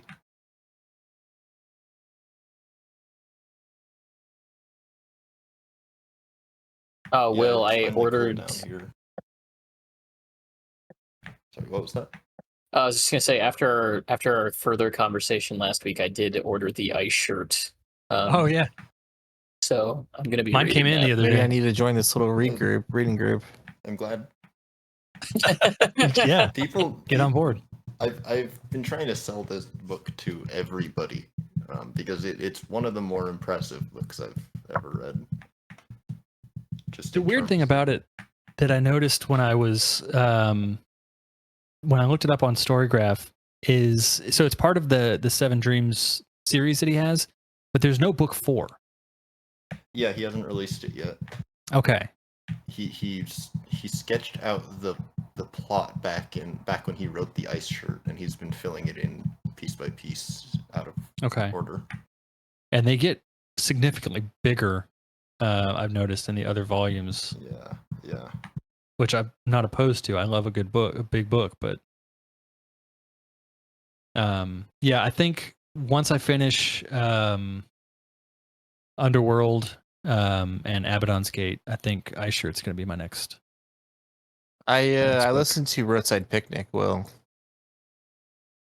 Yeah, I liked it. I liked it a good amount. I definitely, because the beginning of it, I didn't necessarily understand what you meant by it being so boozy, but by the end, I was like, yeah, I definitely get it now. It's surprisingly like hard boiled and like kind of noirish. I was surprised by that. Yeah. I was looking for a good, like, hard-boiled noir kind of book yesterday when I was at the bookstore. I picked up from our library. Is it Paul Astor's New York trilogy? That is Paul Astor, yeah. Okay, that one's supposed to be pretty good. I haven't read that. They are pretty good. I read those a couple years ago. And then yesterday, I almost bought Chester Himes's Rage in Harlem, but it was just the one book, and I would rather get like if there exists such a thing, like an omnibus of that, because I think it was a series. Yeah. That's one that I keep meaning to read next, but keep getting distracted by rereading other things. Yeah, it's been on my list for a while, but I don't know why yesterday I just had a really weird urge to read something noir-y, and I could go back and reread, Chandler or Hammett anytime. I love those books, but I wanted something like newer, but I don't think that's a genre that really gets written much anymore, at least not well. Not so much, yeah. Yeah, in anything other than pastiche or like parody, absolutely not. A lot of modern noir comes off pretty. I Really? hate the overuse of the word, but cringy. Yeah. Yeah. Did you ever read the Philip Marlowe novel that wasn't published by Chandler? No. Yeah, so there was a posthumous one that he was like halfway through when he died, and they finished that and published it after he died. But then I want to say in like 2013 or something like that, there was another Philip Marlowe novel published by a guy writing underneath the pseudonym Benjamin Black. Um, it's called The Black-Eyed Blonde. I actually found it to be quite good. Huh. Which it's just a continuation of the same character, just a little bit further in time. Mhm. And the way that the writer describes like West Hollywood in particular, which is where a lot of the action of the book takes place, seems to be almost sort of trying to illustrate how West Hollywood developed into what it is now, if I remember correctly. I read this book once, a very, very long time ago, like around the time that it was published. But I found it to be really, really good, and it didn't feel like they were just trying to capitalize on name recognition of the character, or whatever. It actually stood out as Yeah. being a pretty good novel on its own. The person whose pseudonym is Benjamin Black is actually John Banville, who's won a Man Booker Prize. So he knows what he's doing. I did find. I need to go back to the library and pick it up. A year or maybe 2 years ago, I found an anthology of old Black Mask detective stories at our library, and it was they published it kind of in the same way that it would have been published in the old serials, where it's the kind of a newspaper layout, where it had the columned. My brain's blanking right now, but anyway, there were some really cool stories in there. They had some Chandler and Hammett and a bunch of other big names in there. And I think they rebranded that magazine later in like the 80s or something like that, and started including some newer writers like James Elroy. He's one of the ones. Some of his stuff is pretty good. I think he's probably the last author, the most recent author I've read that does hard boiled pretty well. But he can also get kind of cringy and obnoxious at times. Yeah, I need to do a lot more reading of those things. I read a lot of those style of books when I was very young, probably too young, but it's been a long time since I read any really straightforward noir, and I need to change that. I mean, Hammett and Chandler are the go-tos. Yeah. And obviously, the adaptations of their stuff has been pretty good.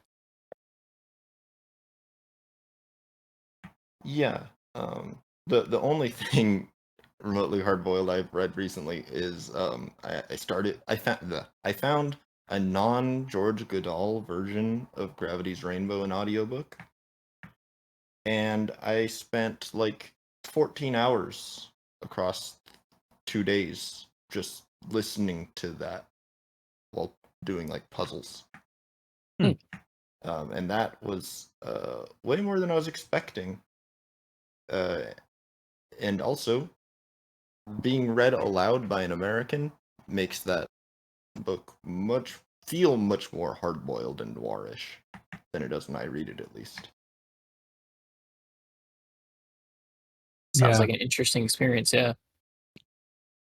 I wish it's a genre that I wish had held up to today, but at the same time, I'm kind of glad it didn't, because I guess it did, and it for the reasons I didn't want it to, because it's become a sort of parody of itself. There is at this Finch by point, and Vandermeer, which is pretty hard boiled. Finch was really good. That's true. Glenn Cook is supposed to be pretty good as far as like blending fantasy and noir. I need to read some of his stuff. Did you ever read Night of the Hunter? Mm, that sounds familiar, but I can't say I did. I have to look it It's up and see. Yeah, it's by Davis Grubb. It was probably more famously adapted into a Charles Laughton noir classic. Robert Mitchum played one of the main Okay. characters in it. I may have seen it then. I went through Yeah, a long period of watching film noir, and Mitchum, I watched a lot of his stuff.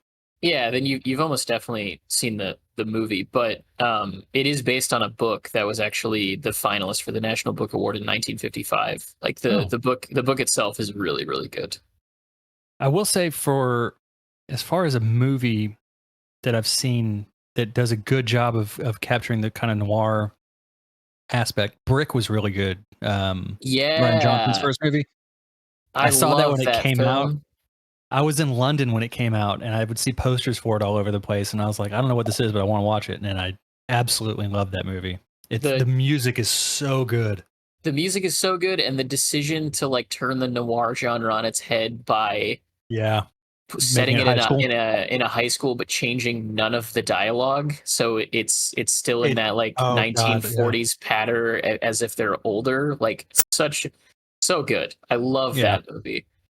Yeah, and there's a scene in that movie that always sticks with me because it's so smart, and you just never think of it happening. But the way it was done, the sound editing and everything, when Brendan is running, like someone's chasing him, and he turns the corner and takes his shoes off. So that it very clearly is making like heavy mention of like the thudding of footsteps. Yeah. And so he takes his shoes off so the guy can't follow him anymore and trips. Oh my God, I love that. I love that scene so much. Yeah, that movie's so good. I found a DVD of it at Pawn America and bought it on a whim, and it then proceeded. Yeah, and then it proceeded to be like one of my favorite movies of all time. Yeah, I picked up a new copy of it for $1 at my library. So. Yeah, it's so good. That movie was also very heavily inspired by Cowboy Bebop, in case you didn't know. Oh my God, I love Cowboy Bebop. Yeah, I knew you were super into it. Like the whole way that Joseph Gordon-Levitt's character walks, and like his Spike Spiegel. Yeah, his character presentation is very deliberately based on Spike Spiegel. That's the music for that show is so good too. Yep, the seatbelts know how to do a track. My daughter and I are home right now. My wife took my son out for errands and stuff, so we ordered a pizza. And when the guy brought it in, it was like noon, and I told him have a good night, and I immediately was like, I have to close the door because I just said something stupid. And I find myself doing that all the time, where I just say the wrong thing, and then I just get like, I don't know, it sticks in my head for the rest of the day. See, I disagree. I don't think that is stupid. I feel like you're telling him have a good rest of your day, which what is following currently is night. That's true. That's a good way to look at it. Yeah. It's certainly not the worst thing I've said to someone. When I was like, I think I was a freshman in high school, I met one of my dad's friends. My dad does construction, and I used to work for him, cleaning up job sites. And I think the guy that owned the building that was being built had come by and was talking to my dad, and my dad introduced me to him. And as the guy was leaving, he said, "It was nice to meet you." And my response was, "I know." That's such a good response. He looked at me, and I was like, in my head, I'm like, I'm a fucking 16-year-old. Like, who am I? Why did I say that? And it was just, my dad just did not let me live it down for a pretty good while. Oh, Rightly man. so. That is the level of confidence that most people should aspire towards. The funny thing is, I've never had that level of confidence. Yeah. That's just what came out of my mouth. It's nice to meet you. Oh, I know. Oh, I know. Trust me. How cool I am. Hey, like 20 years from now, I'm going to be on a podcast. You're going to discussing obscure literature. Then you'll know it was good to meet me. Oh, yeah.